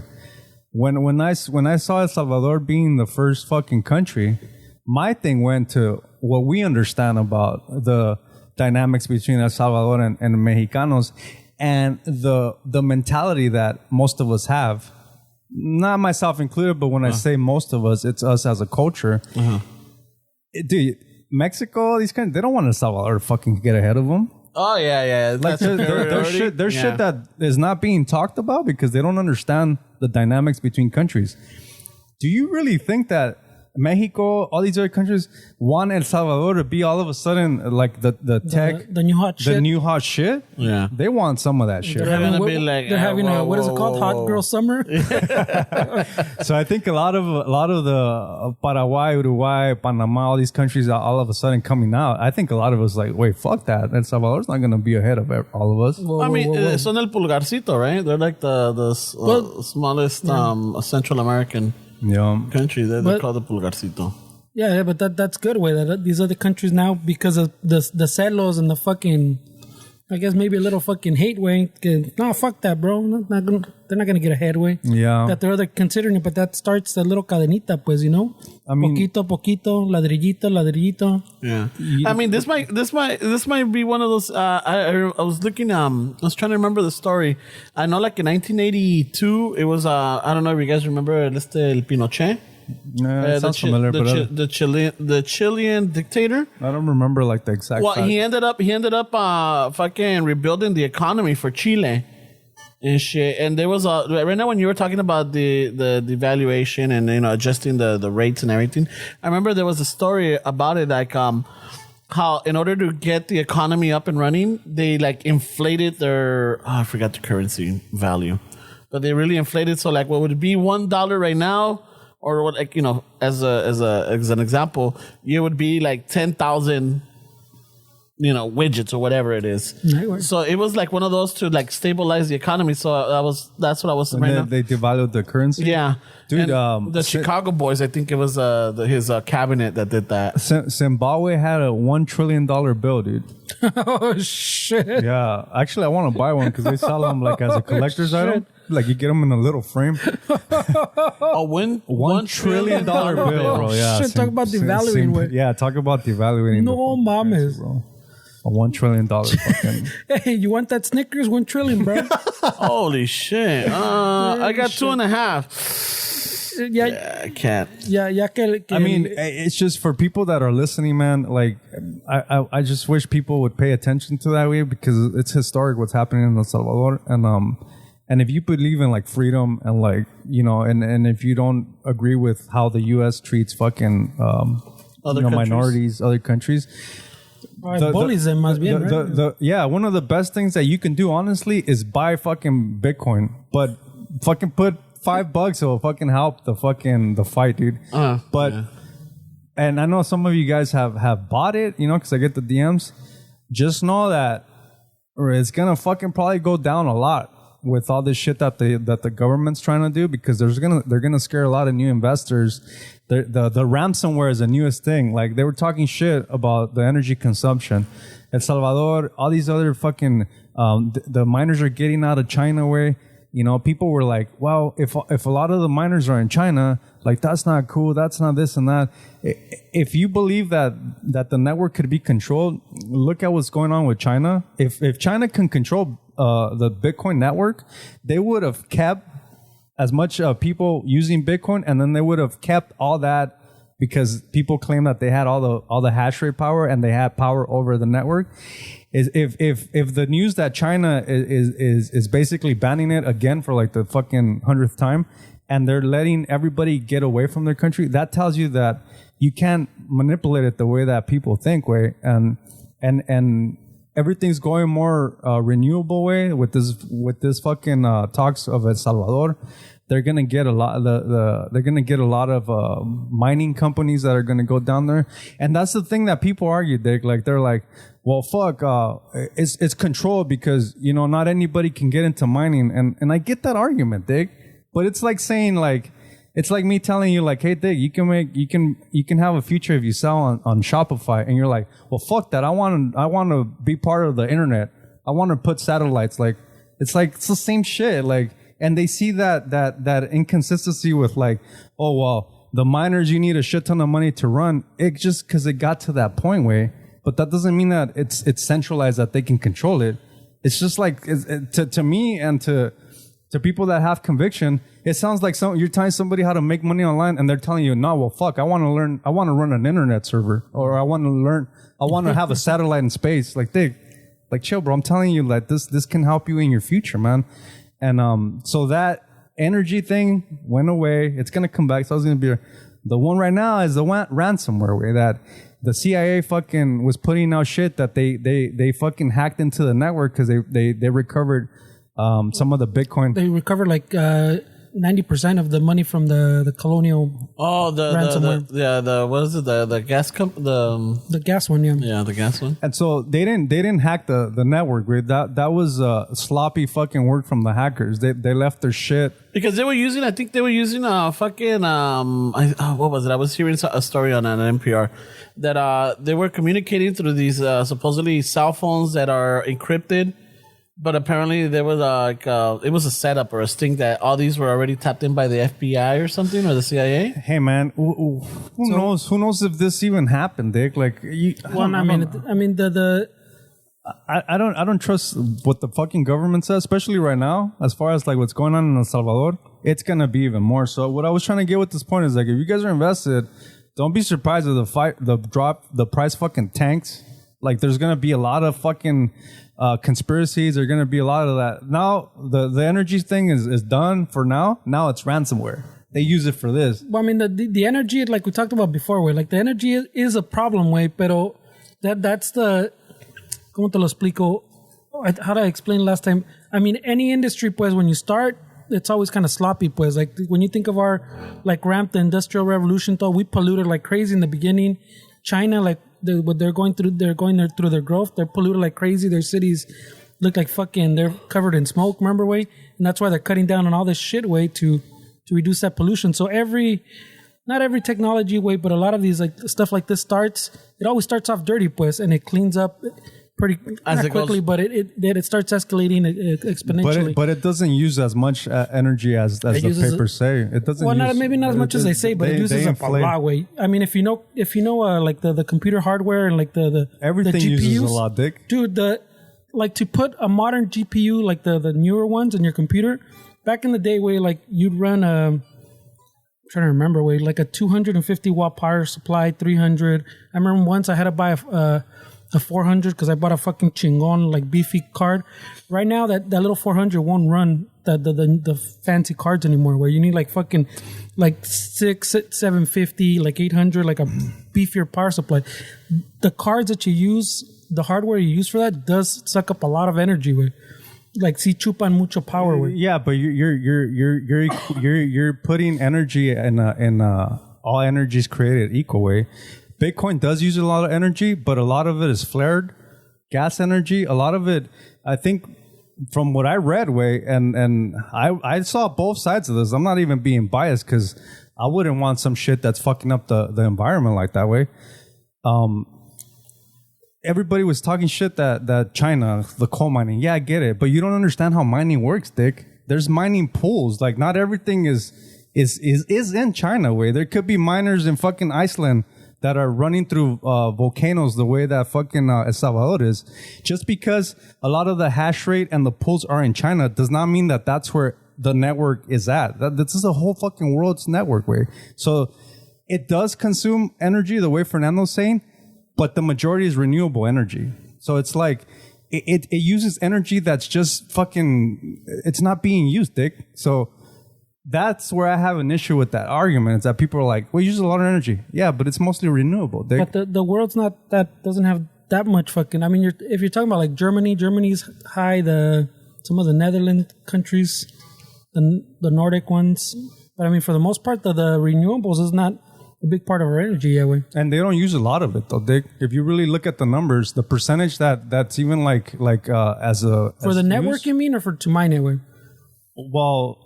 The mining is part of the network. Yeah, but I'm saying that. I mean, of course, the little transactions and everything else that like that network, that part of the network, that doesn't take a lot of computing power. Doesn't do it, but the mining takes up a ridiculous, like proportionally, pues it takes up a chingo. It's renewable energy. It's energy that's gonna be wasted. So if anything, it's better. It's good for the environment because you're not releasing this fucking energy into the atmosphere. And a lot of people don't realize that, like the transactions. Peer-to-peer shit or fucking what's going on in El Salvador. They use Bitcoin to buy fucking groceries, whatever they're gonna do. That's not on the base layer of Bitcoin where all this mining shit that everybody has all this FUD about. All those little transactions are happening in second layer software, which is the Lightning Network. Yeah. So the Lightning Network.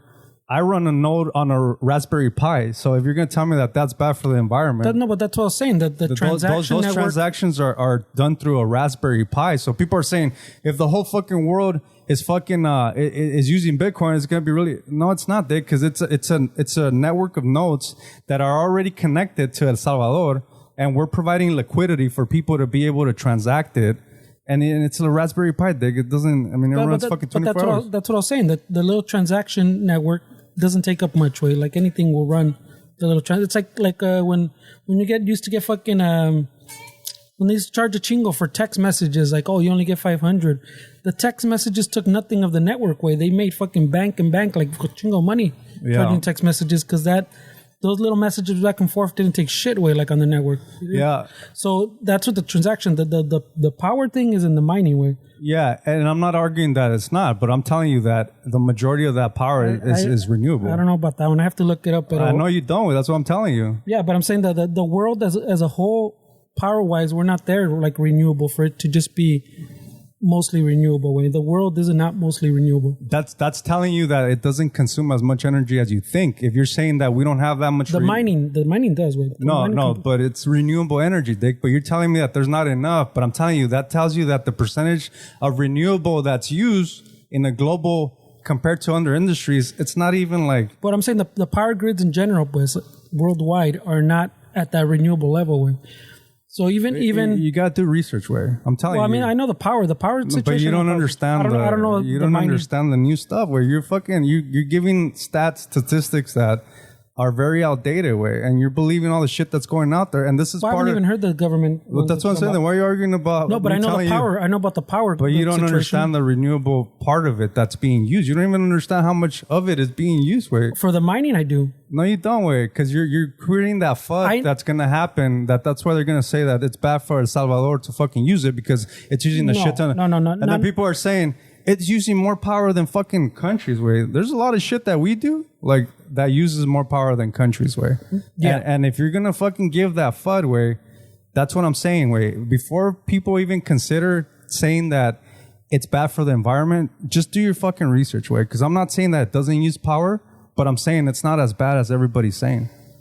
That's all that I'm saying. I'm not saying it doesn't use energy, but people think nuclear energy is bad for the environment just because it has nuclear in it. Like there's different forms of energy, Dick. Like, yeah, it uses a lot of power. Okay. But whatever you were telling me that you were using, I'm sure you're not using renewable for that, where you're locking into the power grid of a city, because that's what we have access. I don't have access to flare fucking. I have access to a fucking volcano way to run. Yeah. My computer, my Raspberry Pi, all that shit that I have. So I got to use what I have, Dig.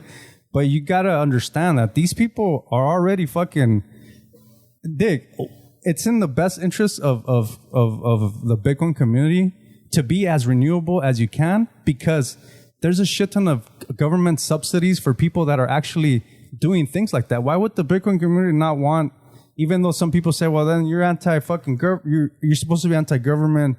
I'm for regulation, Dick, because I don't like shit. I don't like to be to feel like I'm a fucking criminal in everything that I do. That's why when we were smoking weed, sometimes we would get fucking weed that was like had spider mites, fucking little fucking shit crawling in there, and that's lack of regulation. That's because it's a backdoor fucking transaction. Like, and as soon as regulation came in, dude, they needed to test it. They needed to do all this shit. So I'm not against regulation, Dick. I just don't like, not you personally, way, but I just don't like when people have a comment and they haven't really done the research. Like they're just promoting fucking FUD way it's harmful, especially what's going on with El Salvador. And that's what I'm saying. You're gonna hear a lot of this shit, the ransomware, all that shit's gonna happen. And whether you believe me or not, and it's still my opinion. It's just because they don't want a country like El Salvador to succeed with and to get off of that umbrella of the fucking U.S. government. But I'm not arguing that it doesn't take energy, Dick. I'm just saying that there's different kinds of energy. Well, for sure, it's different kinds. But that other one that Ramon brought up was that they fucking track the transaction through the blockchain way, and then they got the private key is what they don't want to say how they got it. But then on top of it, what he was talking about, there was the CIA, I think it was NSA or one of those. They got a lot of fucking illegal money and cracked down a bunch of fucking a bunch of drugs and weapons and shit. No, the one you're talking about. I think so. Yeah. They something about they created this a telegraph signal type encrypted fucking app thing that was. But it was theirs way. Mm-hmm. So they let it run, I don't know how long way, and somehow got it into these little groups, like different fucking illegal little networks and gangs. Yeah, little hives, little... Yep. And they got it, and so everybody's competing on this network. Fucking, yeah, it's encrypted, but these vatos have the key because they created it way. The NSA commissioned that app or whatever. Yeah. So at the same time that story came out is when the story of the Bitcoin that they got 80 or 90%, that they tracked it. They tracked it through the blockchain, right? So I mean, sure, and then you get to a thing, but once you get there, you need a key house. Would you fucking access it? And then that story came out too. So I think they're starting to connect that maybe they're together because they literally had they found the wallet. Most of the money was sitting in, and some of it went out to other places. But somehow they got the private key to the wallet and took all the money back. Well, this is what happened. I mean, they didn't get the private key way. They left. They had a warrant for. They said California Exchange, which is Coinbase. Who else is it going to be? When your assets are in an exchange, you do not have the private keys way. The private keys is what they say that you self custody on a cold storage wallet that's when you have private keys. That's why the whole community is always fucking preaching to people, not your keys, not your Bitcoin. So if you have Bitcoin in a place like Coinbase, it's not your Bitcoin, Dick. You don't have the private keys to your Bitcoin that's sitting on an exchange like Coinbase. So the government send them a warrant, and what is Coinbase gonna do? They just went public. They're gonna fucking comply with government, and that's where they're fucked up way. Like, but for them to say that they hacked the network, I mean, let's get into the details, dude. You cannot. I don't care what anybody fucking says. They cannot get my private keys way because they're not. Well, for the regular, I guess the regular independent person, they don't know that they can't do that, you know. So maybe they're throwing out the story just to like. Well, the news are calling it a hack. Yeah. The new, but I don't think the CIA said they hacked anything. It's the news that are saying they hacked it. But I'm saying the private key part. I think people are connecting that app. That this guy was talking about, where they're probably communicating, hey bro, pues aquí está la llave, saca el pinche. Yeah. Because I mean, yeah, they did the probably Coinbase because it said California, like. It's California. I mean, who else is it gonna be? But the where they took the money out was somewhere in fucking Europe, boy. I mean, we could go back and forth, bro. I'm just telling you. You're right. I'm just telling you what I'm not even shaming. And I'm just telling you, like this guy, it wasn't a hack. Yeah. Like they literally just like did some investigative work, got the company cooperate to help them fucking track shit. Yeah. And then, but I don't think there was like an actual hack. Like, oh shit, we hack. No, you can't, because if that doesn't work that way. If you learn about Bitcoin, where you're gonna start hearing private keys, and that's where the term "not your keys, not your coin" comes in. That's why they tell you don't keep your shit on the exchange, because if I had all my Bitcoin in Coinbase and Coinbase went down or they got hacked, I'll never get my Bitcoin again, way, because not your keys, not your coin, way. So it's very important in the self-custody way, and that's the in the fucking industry, that's the argument, is that we're so fucking conditioned to trust government, banks, and all this shit that people aren't comfortable with holding that much, the equivalent of like US dollars in assets. They're not comfortable with having that responsibility. They rather give it to an institution and let them hold it for them, because the average person does not want all that trouble. The average person wants to depend on the government to fix their shit. I want none of that smoke. The average person wants fucking doctors to tell them how to live their life. The average person wants fucking people to tell them how to spend their money, financial advisors. That's what it is, way. And so this whole thing about self-sovereignty, like it's not gonna work, way. People don't want that shit, way. As a whole, people don't want to fucking have that responsibility, Dick. And that's something that people are struggling with to accept that. I don't know if that's gonna change though. Way. It's not gonna change, Dick. That's what I'm saying. Just let it go. Like, just let it go. You're not gonna promote to keep your shit. You're not gonna promote to self-custody your shit. You're not going to promote for you to have control over your finances, because the average person's not going to want all that trouble. Where there's so much shit to worry about, Dick, that you're going to fucking worry about somebody breaking into your house and stealing your shit, or wherever you have your private keys, because they can steal my USB. It doesn't mean shit. It's the private keys that are what you want. It's just a lot of shit, bro. Sorry to get into a tangent way, but it's just important to know what's going on historically in El Salvador, because the Bitcoin hour. It eventually is gonna be something that you're gonna have to really understand, because I mean at this point it's honestly inevitable. Way.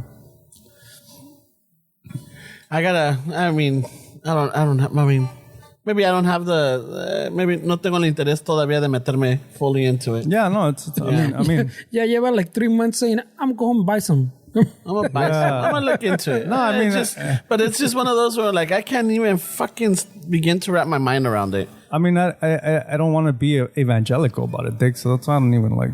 I just talk about it and shit like this. Talk about it, brother Stebbs. Nah, way. I don't like to feel like that way. Like you're just trying to show something. Like, no, I'm not, Dick. Like I could give a shit if you buy it or not, Dick. Like, no. No, it's just the like sales speech was pretty good though, bro. I can't wrap my. I mean, I don't know. Maybe I'm not my mental capacity is not for it. Right away. It's not. Maybe I mean it's like it's something where like. Si le pones interés, then you'll get it. But yeah, I'm not there where like. I mean, do you understand how your 401k works, right? No. So you put money into that, right? Yeah, I do. But see, that's a good point because that's exactly what I'm saying. The self-sovereignty is you want the investor to invest for you when not knowing that these people have the same way Big Pharma has deals with fucking pharmaceuticals to show their fucking their pills. A financial investor or the firm they work for has an incentive to fucking you could do the S&P 500 way. It's pretty. I mean, you're not gonna lose money. I mean, but we all do. Well, I don't want to say everything for incentive, but everybody has a little incentive for something, no? Yeah, that's what I'm saying. So that's what I was talking about earlier, where not everybody's gonna be a self-sovereign, hold your own shit. People are gonna be like this dude saying right now, like, or what you were asking them, like, these people invest my money and I trust them that they're gonna do what's best for my future. And some people don't feel that that's the right thing to do it because you're trusting somebody else with how they're gonna move your shit. And they have laws to follow it, but I mean, it's like, do we really understand how the internet works? Right? I mean, we use it. We don't really understand it. We just use it. I don't understand how the internet works. Like, I just use it because fucking apps, all that shit. But do I really understand like how it fucking works? Like, no, I don't give a shit how it works. I can tell you how it's wired up. Yeah, I'm sure you can, man. I can tell you the equipment that it goes through and the programs. But yeah, no, también es otro de pinche desmadre. Well, It's fucking... what do you guys think about all that shit? People were talking about the Harris going to Guatemala. Wait, did you guys... I saw that, and I mean... Well, we talked about the I didn't join in the Latino happy hour. Because I was reading up on Instagram and everybody was like, where are you guys at now? Like, there was so much fighting in the comments where people were posting like the... And I mean, and I get it. I mean, one thing is, I know that this administration is it's not going to be perfect, but it's not what the previous one was, you know? Now, maybe the previous one was a little bit more straightforward and more like fucking in your face and like, you know what? Fuck you. And this is going to happen. Yeah. Maybe this one is more like, we're going to do this. We're going to change it up. And the back, te están dando pinche puñetazos and shit. Yeah. Oh, wait. I want to know this party. Vámonos. My dad was telling me that the Mexican president called her Kumbala, all this shit, where like five different names. And then you hear fucking Maldito in the back. Kalimba. My dad was telling me that the Mexican president was fucking fumbling her name like 5 or 6 times, man. The way I fucking explained it también in the happy hour way was that this is another one. Remember, this happens. I think I mentioned this before, but this happens fucking, I guess, often now with the fucking. I was adjusting my mic. It happens often now. The I guess the far right it would be. I guess the Finchi, the vatos are still all into Trump and think fucking he's coming gonna back. Be president in summer. Yeah, next month. No, in August. In August. Oh shit! So they always start like these little avenues that they know are gonna trigger people. And somehow the left takes that fucking bocadito away, and they go, oh yeah, look at this, because this is obviously fucking starts there. No, look, como dice, like you're saying in the comments, hey, what's up now? Yeah. That's what it is, way. And then they bite on it, and then, but when you fucking like I was saying, the Latino happy hour is like it's nothing way. It's a nothing burger. What do you expect? Every representative of the U.S. that goes to Central American for the same reason we were talking about earlier, that they bully them, and like they suppress all these fucking Latin American countries way, and do with the drug war and todo desmadre that they do, and the IMF that they fuck them over, and we fuck up all these countries. Every representative that goes over there to these countries always has that same fucking speech. We're gonna do this, and this to help your country. We're gonna do this other thing to help a bunch of bulletin points, campaigning, and then don't come to the U.S. Right? At like somewhere in that speech is always you don't need to come, bro. Like, we're gonna fix your country, and we can't accept you in the U.S. Like, fucking that, you don't need to do that dangerous trip. Every representative, every one of these speeches is the fucking that same outline. They don't do fucking probably 99% of that shit they said they're gonna say. All they do is do the IMF shit, depress them, fucking start a little fucking war, start a little civil war. All they would do is fuck them with. But that speech is always the same way. We're going to do this to help you, this to help you, this to help you. Do not come to the U.S. So I don't understand how this is even anything way. What do you? No representative is going to go over there and say, "You're all welcome. Come to the U.S. You're all welcome." I think the angle that these people were taking is like, how do you seek asylum then? What's the protocol for that? under the other one, so that's part of the fucking. I think one of these. I'm just asking because this is something that I didn't pay attention to, so I actually want to learn. So they shut down under Trump was like they pretty much shut down that whole little system and then even like capped it like fucking you can only this many a day, remember? And then what happened with the member of the other one was the kids in cages and fucking the immigrants are fucking going in cages because they're opening up new camps. And we talked about it and we're like, well, Dick, where are these people going to go? What happened was this administration came in and lifted all those restrictions and those caps again and started letting people in. So where are you going to put all these people away? I mean, you can't just like, especially like the kids that come, the undocumented, the unaccompanied ones where they're just kids. There's no parent or anything with them where there's no adult. They don't like just let them in and go, well, I guess, way fucking pásale, way. Yeah. They have to put them somewhere. So they opened up all the camps and then they started talking shit to the kids in cages. And I get it, way. But yeah, kids in cages. It is kids in cages, I guess. Where's your administration? But you have to put them somewhere where the fucking, like if you're opening the floodgates, which is what they wanted again, you got to put these people somewhere, way. And that's what happened. So they started taking the people in again and letting people fucking apply for that shit again. And so now we're back into like record levels of people coming in. Uh-huh. And it goes back to what I'm saying. Everyone that goes to these countries, not one of them will ever, you'll ever hear, yeah, vénganse, we got you. So what's the legal framework to get asylum? How does one go through that? What do you mean the legal? Oh, so fucking like the process, you mean? Yeah, like if I'm living in a third world country that my life's threatened and I wanted to... Like what's the legal? How do I go about that? So you show up at the border and you say you're seeking asylum, and then fucking if under Trump it was like, well, the chingastes way.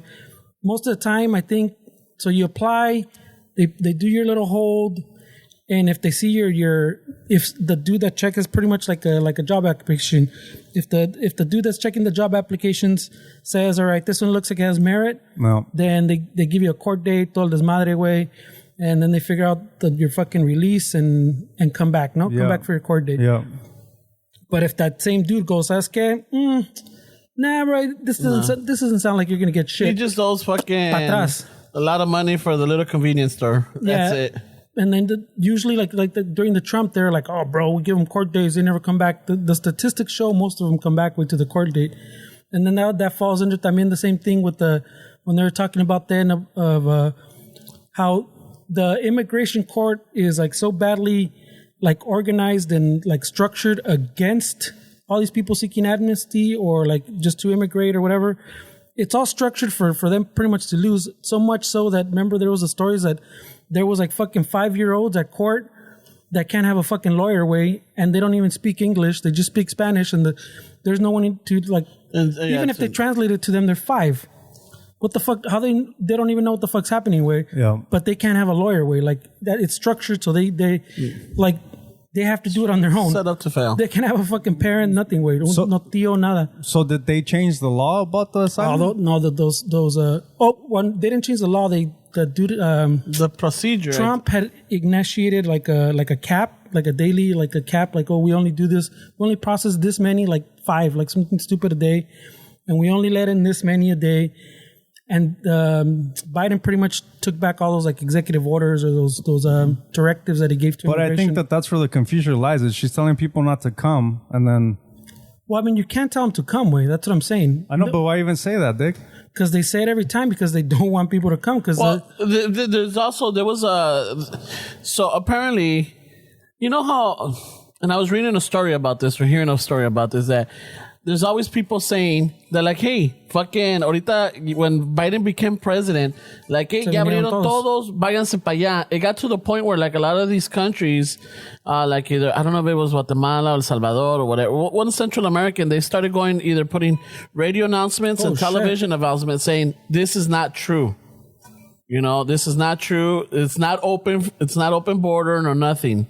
And it was, it's because, like, right away people start thinking, oh, it's open, let's go. Well, I mean, yeah, they can only process so many, pues, and I'm sure there's still some kind of cap, but it's not like some stupid cap as it was before, pues, where, okay, ustedes 5.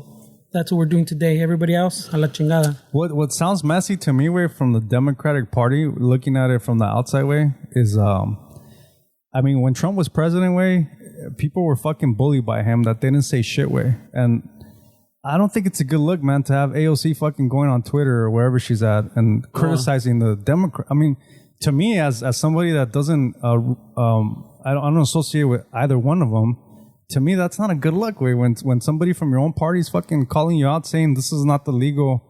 This is not the you can't say to not come because that's not the legal process in seeking asylum. Like, to me, that shows me like what the fuck's going on in there. I didn't see the whole fucking speech. I didn't see the whole talk or anything. I know that at one point she says, because it's dangerous and it's everything. Let me just say something. Don't come type of deal.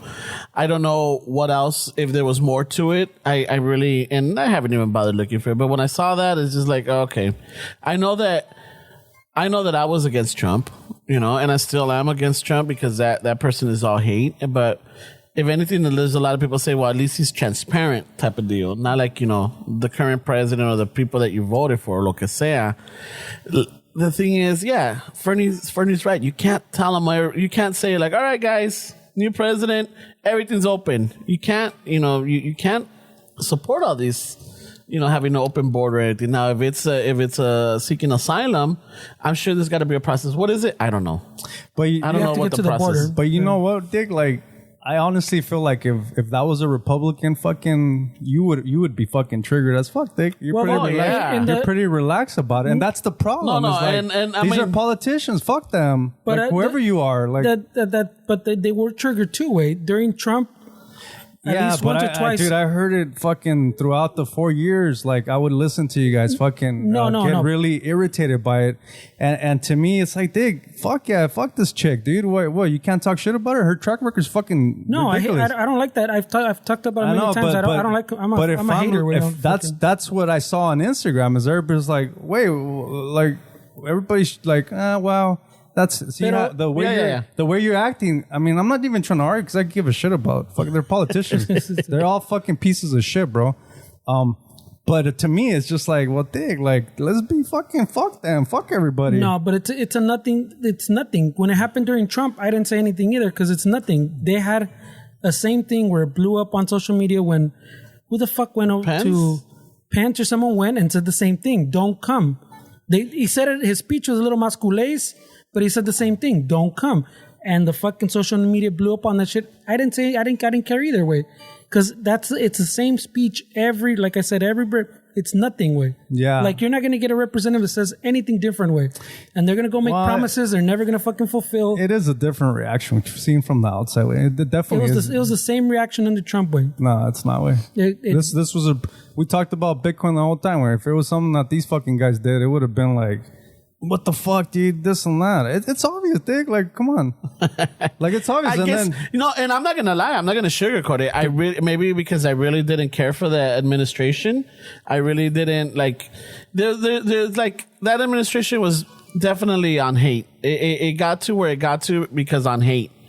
That's what it was.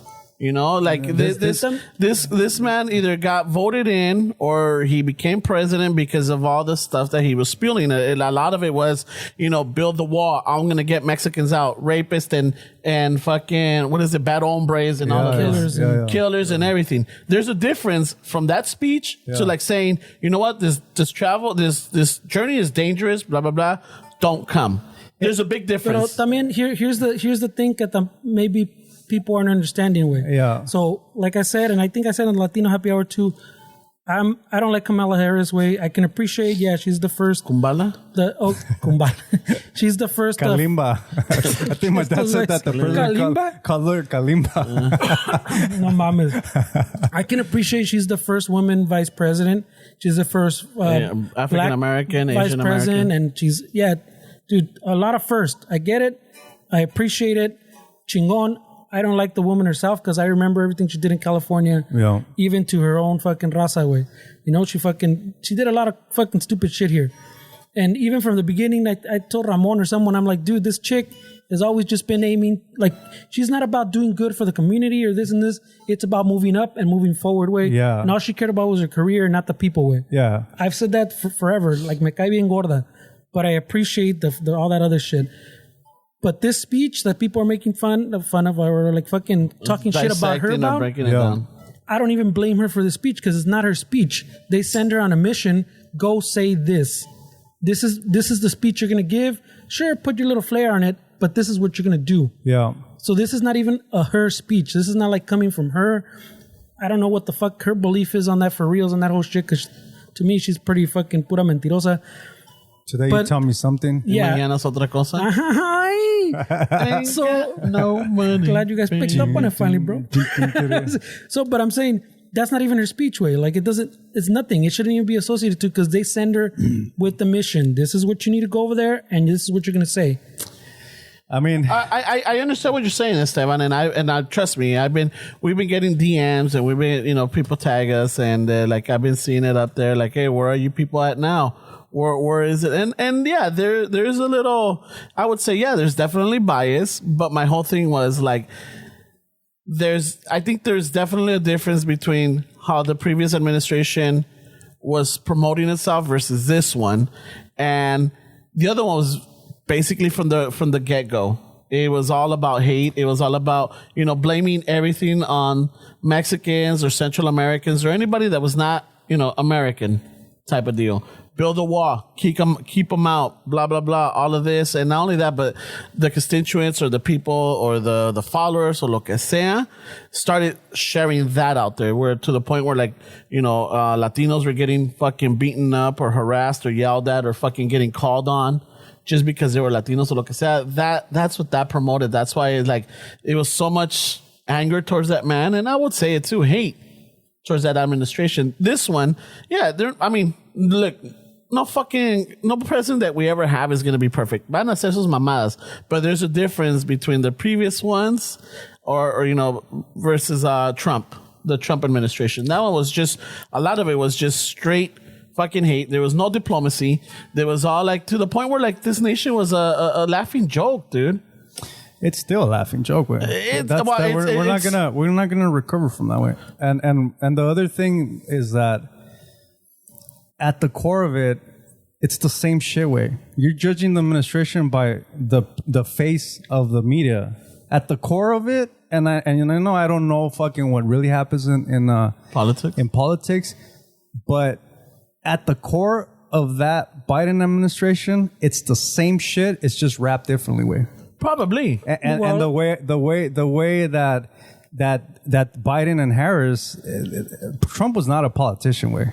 Like it was like a fucking like a reality show that had a lot of consequences and a lot of people got hurt by it way, which I don't agree with anything that Trump really said or did way. I mean, but Harris and Biden, they're better politicians way. They know how to fucking work their way. Like Fernie said, she worked her way up. That's a career. She worked her way up.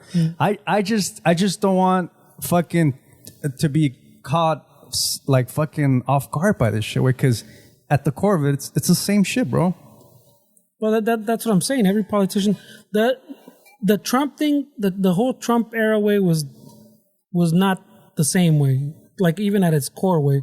At its core, that man did not know how fucking anything worked way. It goes exactly to what you're saying, that he thought he was on a fucking TV show, bro. No, but no, you misunderstood what I said, bro. I'm not talking about Trump. I'm talking about politics and government. That's at the core. You're talking about Trump as a person. But I'm talking about administrations. The administrations. I'm talking about the Biden, the Trump, and then the fucking previous administration, Obama. Yeah, the Obama and everything before it, yeah, at the core, Republican or Democrat is the same. They're all fucking politicians, and they're most of the time they're out for themselves, kind of like for their party, the best for their party. Yeah, it's all fucking pura movidas that benefit them way. The Trump in the middle, like, not only did that guy didn't understand how shit worked, he somehow commanded his fucking loyalty just to him, not even to the country. He manipulated everything way and broke down these like barriers that it's supposed to exist so he can't do shit. And it's almost, if you think about it, it's fucking like mastermind level, but I don't think this guy's that fucking... At some point admirable, but yeah. It's kind of fucking crazy. But at its core, it was not the same as like other administrations. I'm talking about government, bro. You're still talking about administration. I thought we're talking about administration. No, we're not, because I'm talking about Congress. I'm talking about government, bro. But you're saying Biden and Trump. I didn't say Biden. I said at the core. These are layers of the core that runs this fucking country. You're staying at a layer. I'm talking about at the core of what government is. It's the same shit way. It's just who's on TV is different, Dick. You go down more layers way. I'm at the core. Trump, if it was up to Trump, he would have done more shit than what was allowed through Congress and through the Senate and all that other layers of government. He was controlled because government doesn't work that way. There's a lot of layers and a lot of nuances to it. You guys are talking about a different layer. I'm saying it at the core way. Because the conversation started because I mean, I know you changed the conversation and you went a little bit deeper. That's why I said at the core, not a layer. But that's what I'm saying. So you take it down to those layers, and my point still applies because this guy broke down the barrier between the Justice Department, which is supposed to be a barrier. He broke down a barrier between the Congress and the Senate and all that stuff. And he broke even he broke all these barriers where you're supposed to have the separation of powers. He somehow somehow got fucking people to do things for him that they're not supposed to do beyond these barriers. Like they're supposed to have a separation and that separation wasn't there. There's people from Congress going and fucking leaking stuff to him, like literally going to the White House to fucking tell him, hey bro, this is what just happened in the secret meeting that we just had, or in the closed door meeting. Yeah, closed door meeting. Oh, and then he had the AG Barr dude fucking doing all kinds of movidas for him, not for the country, for him. These are supposed to be all things that are separate, like you're saying. This goes down to that level you're saying to the core. This man went down to that core, and it worked differently than when it did under Obama or even like Reagan. Or be open minded with this comment there, because we're still talking about different things. What I'm saying is that when the Trump administration left, he or they or whoever the fuck was part of that administration, they did not take all those bad actors that you're talking about. They stayed in Congress. Some of them stayed in the Senate. Some of them are still in the... That's what I'm saying. At the core, it's the same thing way. These shady people that fucking this guy was able to buy off, those people are still at that core of it. That's all that I'm saying, Dick. I'm not arguing with you guys. Like, I'm not saying that fucking... I'm not saying the Dick, I want people to be fucking happy and to have a future. I want people to not suffer, Dick. We want the same things, way. Yeah. I'm just saying that all I'm pointing out, Dick, is at the core, the structure, the same actors are still there. Way. That's all that I'm saying, way. I'm not even trying to defend Trump. I'm not even trying to go there. Dick, you guys know more about that shit than I do, way. Yeah. And whenever I ask questions, it's literally because I want to understand that way, because I don't spend time really doing all that shit way. So I'm really not coming at this fucking... No, and I don't go fucking deep dive in it either. I'll listen to the news radio and everything, and I'll just hear the overflow of it. And if something interests me or something stands out, I'm like, oh, maybe I should find out more about that. I'll look into it. Yeah. But for the most part, it's just I know that this administration that's currently on right now, it's going to get criticized for everything, especially from either the Republicans or the Trump supporters, or even the people that are like yourself, like you have no particular party. You don't care. You just want, I guess, you don't give a fuck about either one of them. I mean, I do and I don't, wait, because obviously the whole fucking the way that they fucking the printing and all that shit. I mean, there's things that I do worry about, but as far as I understand that they're all politicians at the end of the day, way. Exactly. And there's always an agenda that, and there's always going to be that. So at this point, it's like even when Trump was in power, we used to get a lot of DMs, and we threw a couple of shots out there, Fernie and I. You were not, you were not part of it or anything. So for the listeners out there, it was Fernie and I. They threw a little shots out there, blah blah blah. With this one, I'm all like, you know what, I as long as that Trump administration is not there, because it was just, for me, in my opinion, and this is my personal opinion, not the Shuffles, not Esteban's or Fernando's, is that was just an evil person. No. Very evil person. I mean, that's someone that just benefits themselves. This administration might be also evil, and they might have a facade where they really want to help out people, and maybe they have their own agenda. But in a way, it's I don't want to know how my burger's made. I don't want to see the fucking cow get killed into to my plate. It's just as long as I have it on my plate, fuck it. There's something important to emphasize on that, because we talked about it earlier market manipulation from people tweeting shit from people.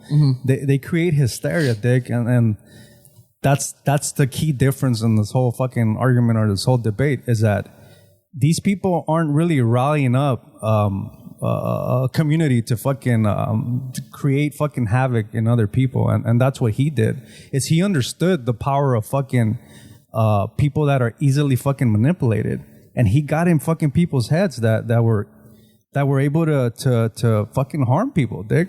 And this administration doesn't do that way. So I acknowledge that difference way. I mean, and it does feel a little bit more comfortable to fucking be around knowing that they're not gonna fucking there's not like this militia, this democratic militia that's gonna come out and start fucking, creating havoc on different fucking people that have opposing views. And that does look different for us in the global spectrum way. But what I said is that we're not gonna recover it is now I'm taking it back to like the power of the USD that it has on a global spectrum. Like we're starting to lose that status as far as like a world, as far as like, oh yeah, I mean we don't really, with the whole monopoly shit that we were talking about earlier.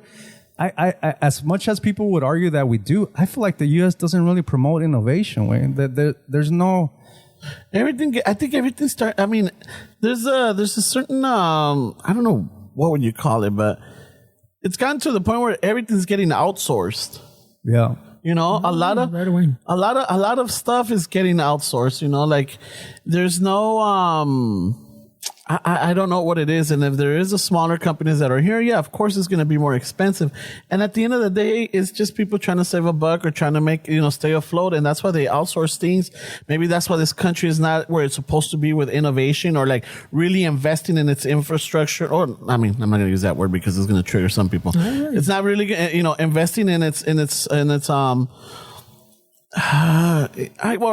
you say infrastructure, but in the sense of, innovation companies fucking giving it like, por ejemplo, que te diga, the government like, okay, you know what, Esteban, I see that you have this value.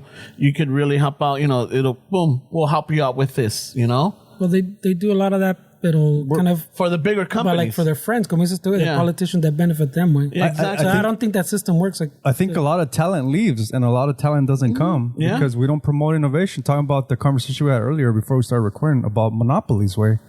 Like if you and I wanted to fucking start something that's that we have no idea as far as like tech or something like that, the monopolies that are already in place from companies that have a shit ton of money, they don't promote innovation. They like, what am I gonna do? Like, how are we gonna compete?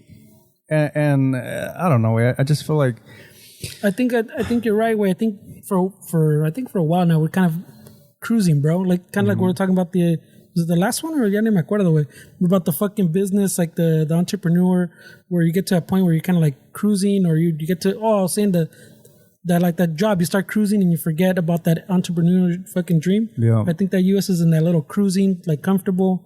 We got the shit under the control over here.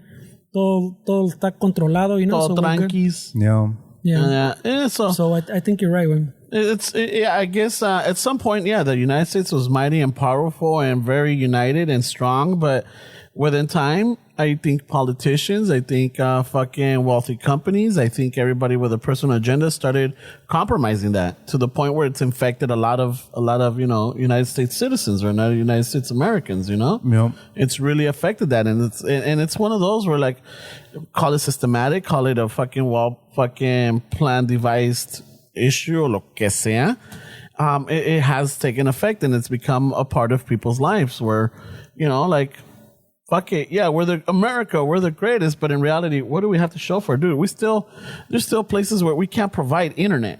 Yeah, we're talking about that. Yeah, there's still places where it doesn't have clean fucking water. No. There's still places where people are fucking homeless. I mean, look, dude, Venice is going to start cleaning up. The LA sheriffs, I think they said by 4th of July, they're going to clean up all the homeless in Venice.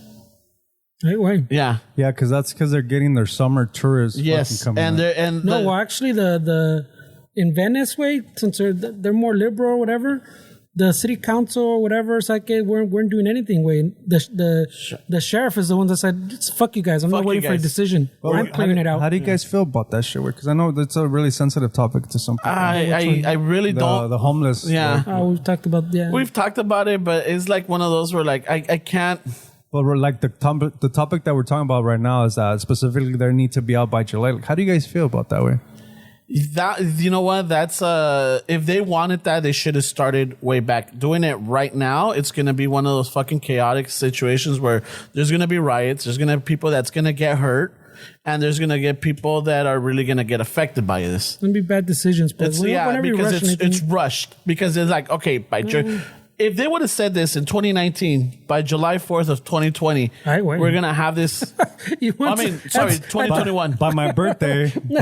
by my birthday. I thought he was going to say a few months away. No. I mean, like for something this major, Fernie, you really have to have a set plan. You have to have. But those encampments grew a chingo during quarantine way, so you can't have it. But the problem was growing even before. Before the pandemic. But it's one of those where, like, if you're asking me, what do you think it's going to be? It's going to be very chaotic. Yeah. And a lot of people are going to be mad. There's going to be. I think that if the sheriff is trying to make it so that the tourism benefit or the small businesses or the city benefits from the tourism, I think it's going to backfire on them because there's definitely going to be riots or there's going to be some type of protest. This guy's calling riots. Yeah, I don't know about all that. It's going to get crazy.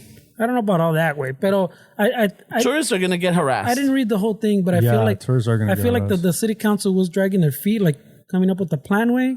But you know what, Fernie, though? Like, don't you think that part of it, Dick, is like the way that, like the state, like, since it was people like saying like, hey, this is a nuance, like I pay fucking taxes, they don't really give a shit about us, Dick. But now that the tourism is going into their pockets and they're gonna not have as much revenue for businesses or taxes, now that they know it's gonna hurt their pocket, now let's do something. And it's like you said, it doesn't look it because it's gonna be like a rush.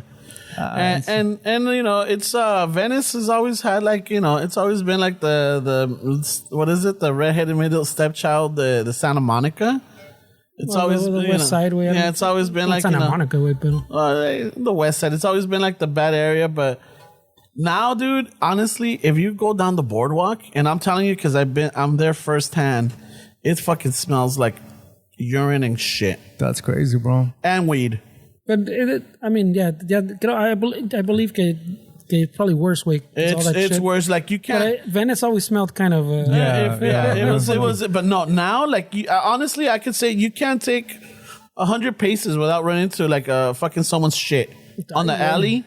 Or like, because there's a lot of little alleys, there's a lot of little one-way streets, especially when you get to the speedway or the boardwalk. Yeah. There's a lot of little, dude, it's really bad. Yeah, I haven't been to downtown in since maybe COVID started, and I worked on we have like a hydroponics customer down there, and I went down there to LA and on Los Angeles street or San Pedro? Somewhere out there and basically like downtown way. But as soon as I pulled up, or I was driving over there, I was like, oh shit, that's crazy. Like what they were saying, like as I got reminded like 3 times to make sure my van's locked. Yeah. Because they're going to steal your tools. They open shit up. And they always hit the little, they always hit the. Try it. I think the problem though, Dick, is like the government or the state is going to figure this out in a month. Like they're not fixing the problem, Dick. They're just putting the product somewhere else. And it's like, it happens on a global level, Dick. That's why.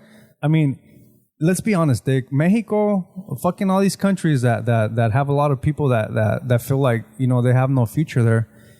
Dick, the government is basically letting the U.S. deal with their shit where they can fucking try to figure out how to keep their people here, how to not be so fucking corrupted.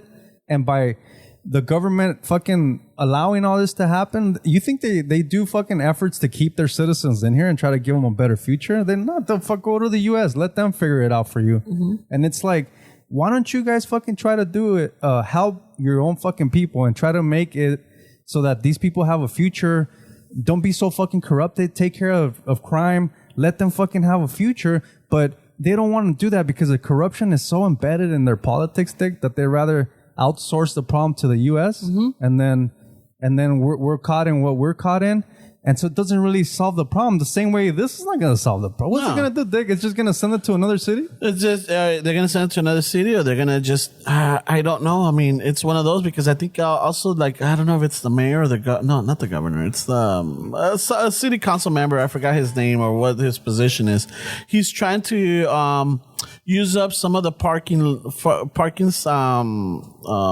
lots for the beach for like the enhousements or what is it? Encampments for the homeless. I thought they were going to give them a hotel like in Marina del Rey or something. Well, those things never come through. No, they never come through. Because everybody, well, not everybody. I'm not going to say everybody. That's not right. But like this guy, what is it called? The NIMBYism? Is that what it was? The not in my neighborhood shit? Yeah. Everybody. Oh, NIMBYs. Yeah, the fucking people are always like, yeah, bro. Not in my backyard. We need to help the homeless and we need to fix the problem instead of just fucking kicking them out. And then you're like, all right, well, we're going to put them in that motel right there. Oh, no, that's down the street from my house. Yeah, no. I don't feel safe.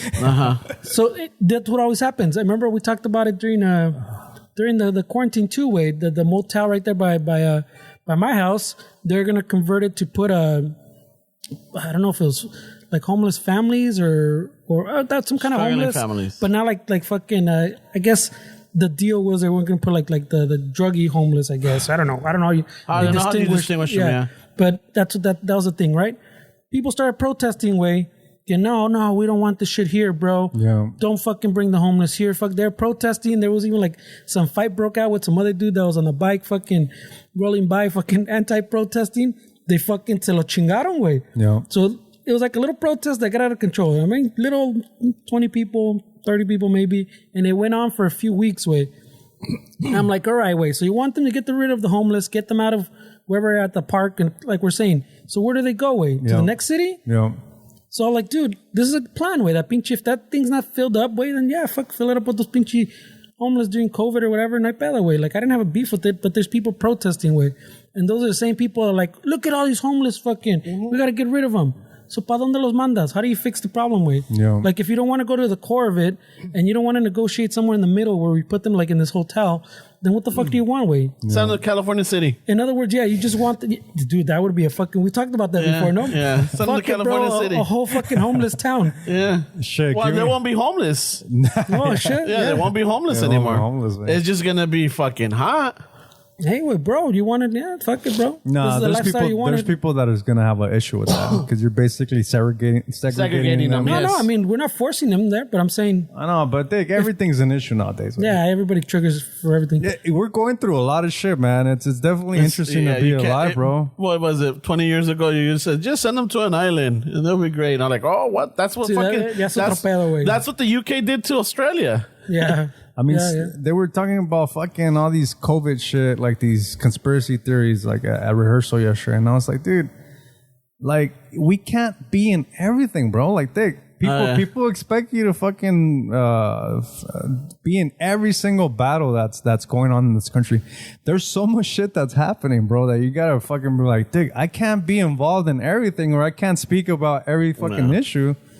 And there's just so much fucking things going on right now, Dick. It's fucking crazy. It is. I mean, it is. It is what it is, It is what it is. Fucking, there's gonna be drama. There's gonna be people always fucking saying, "What about these people?" Well, what about now? Blah blah blah. It's gonna happen. I know it is, and I know I must have been part of it too. Like, oh, this fucking guy over here talking shit. He fucking mamadas and fuck this vato. I get it. I'm not perfect. I mean, but now at least I'm at ease. I'm I'm not. starting to like the new fucking Ramon, bro. I don't know what he read. Jesus Christ, what did you read, Dick? Nothing. He's Tell us a he's secret. being an asshole because he's the only one that wants to feel like that. No. What It's the fuck, just, bro? This is a new fucking I guess Ramon. I'm about to turn 35. Way. I'm about to turn 35, and there's a lot of. Is he having a midlife 35. He crisis? said 35, Dick. I said 45. No. You just said 35, He said Dick. 35. Oh He shit! said I'm about to be 35. 45. I'm like, Fuck. all right, bro. He said 35. Yo también. I was like, wait, how old am I? 35? I'm about to be 45. Sorry. Hey, Fernie, give him the song. Wait, let's get a better fucking Yeah. note right here. So we get into a better fucking... Oh, the band's back in. So you're going to be fucking... 45, and it's just I'm tired of fucking fighting. Fuck yeah, bro. I'm tired of fighting. I just want to, like, I love the podcast that we have. I love the fact that, you know, we have Istaza. I love the fact that, you know, things are starting to open up, and I'm going to start seeing the compas again, or like, you know, other small businesses, other podcasters and everything.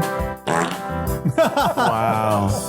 Yeah. Sorry, I just had to get it in there. Yeah, no worries, man. No worries. no ¿Cómo ha cambiado, güey? Hey, at the end of it, we don't know shit, man. We're just talking shit. You're just talking massa. Don't believe anything we fucking said, you know?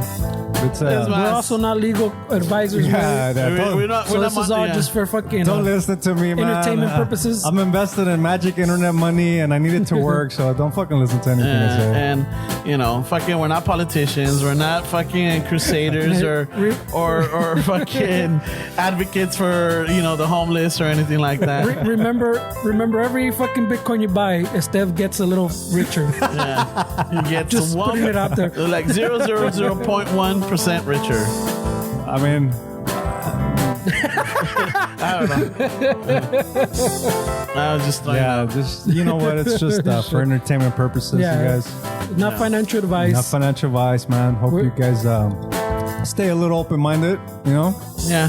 And, you know, it looks like since we got the band in and we're like wrapping it up, Raza, don't forget, June 26th, we're going to be in the city of Monterey Park.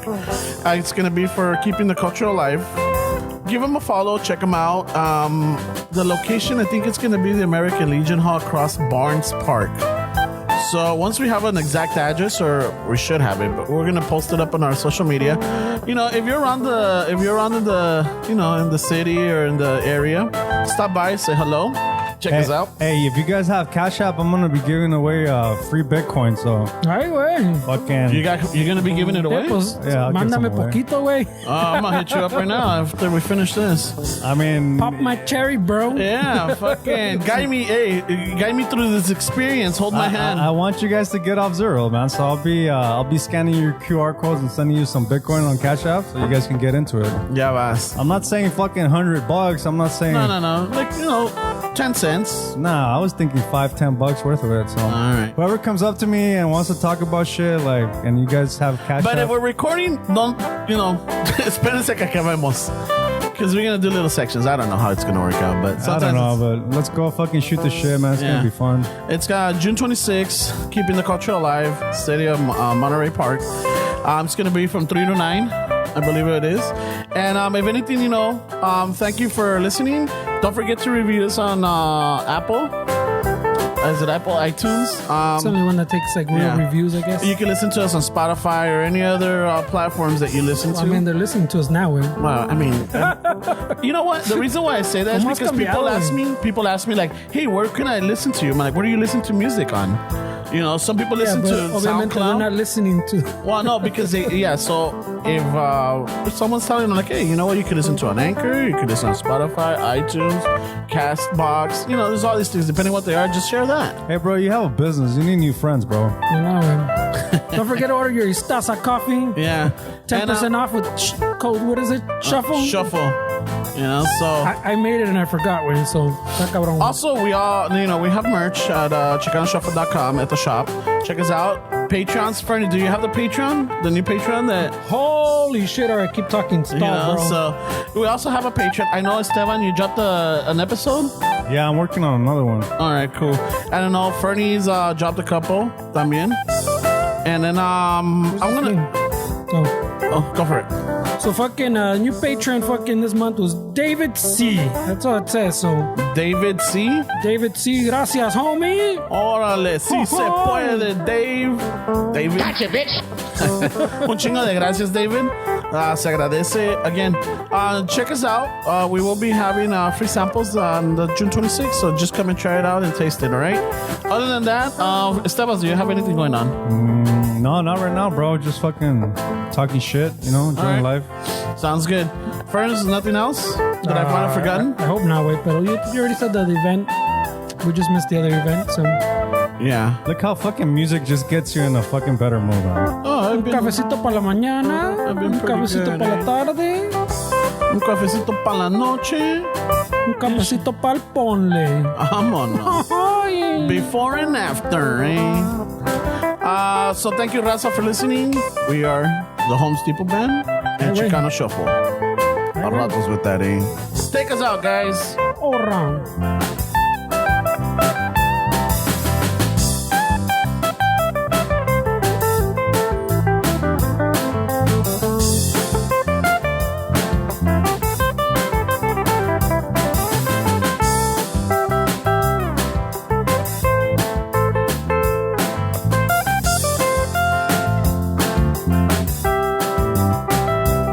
Canta la no, güey.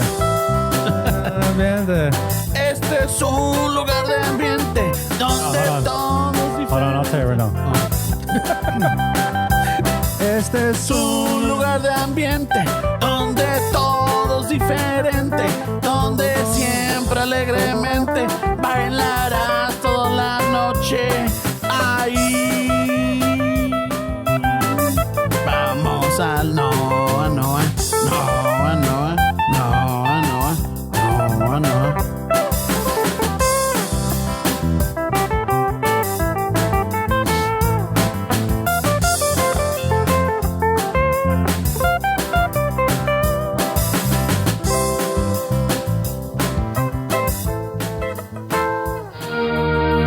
Get busy living or get busy dying. That's goddamn right.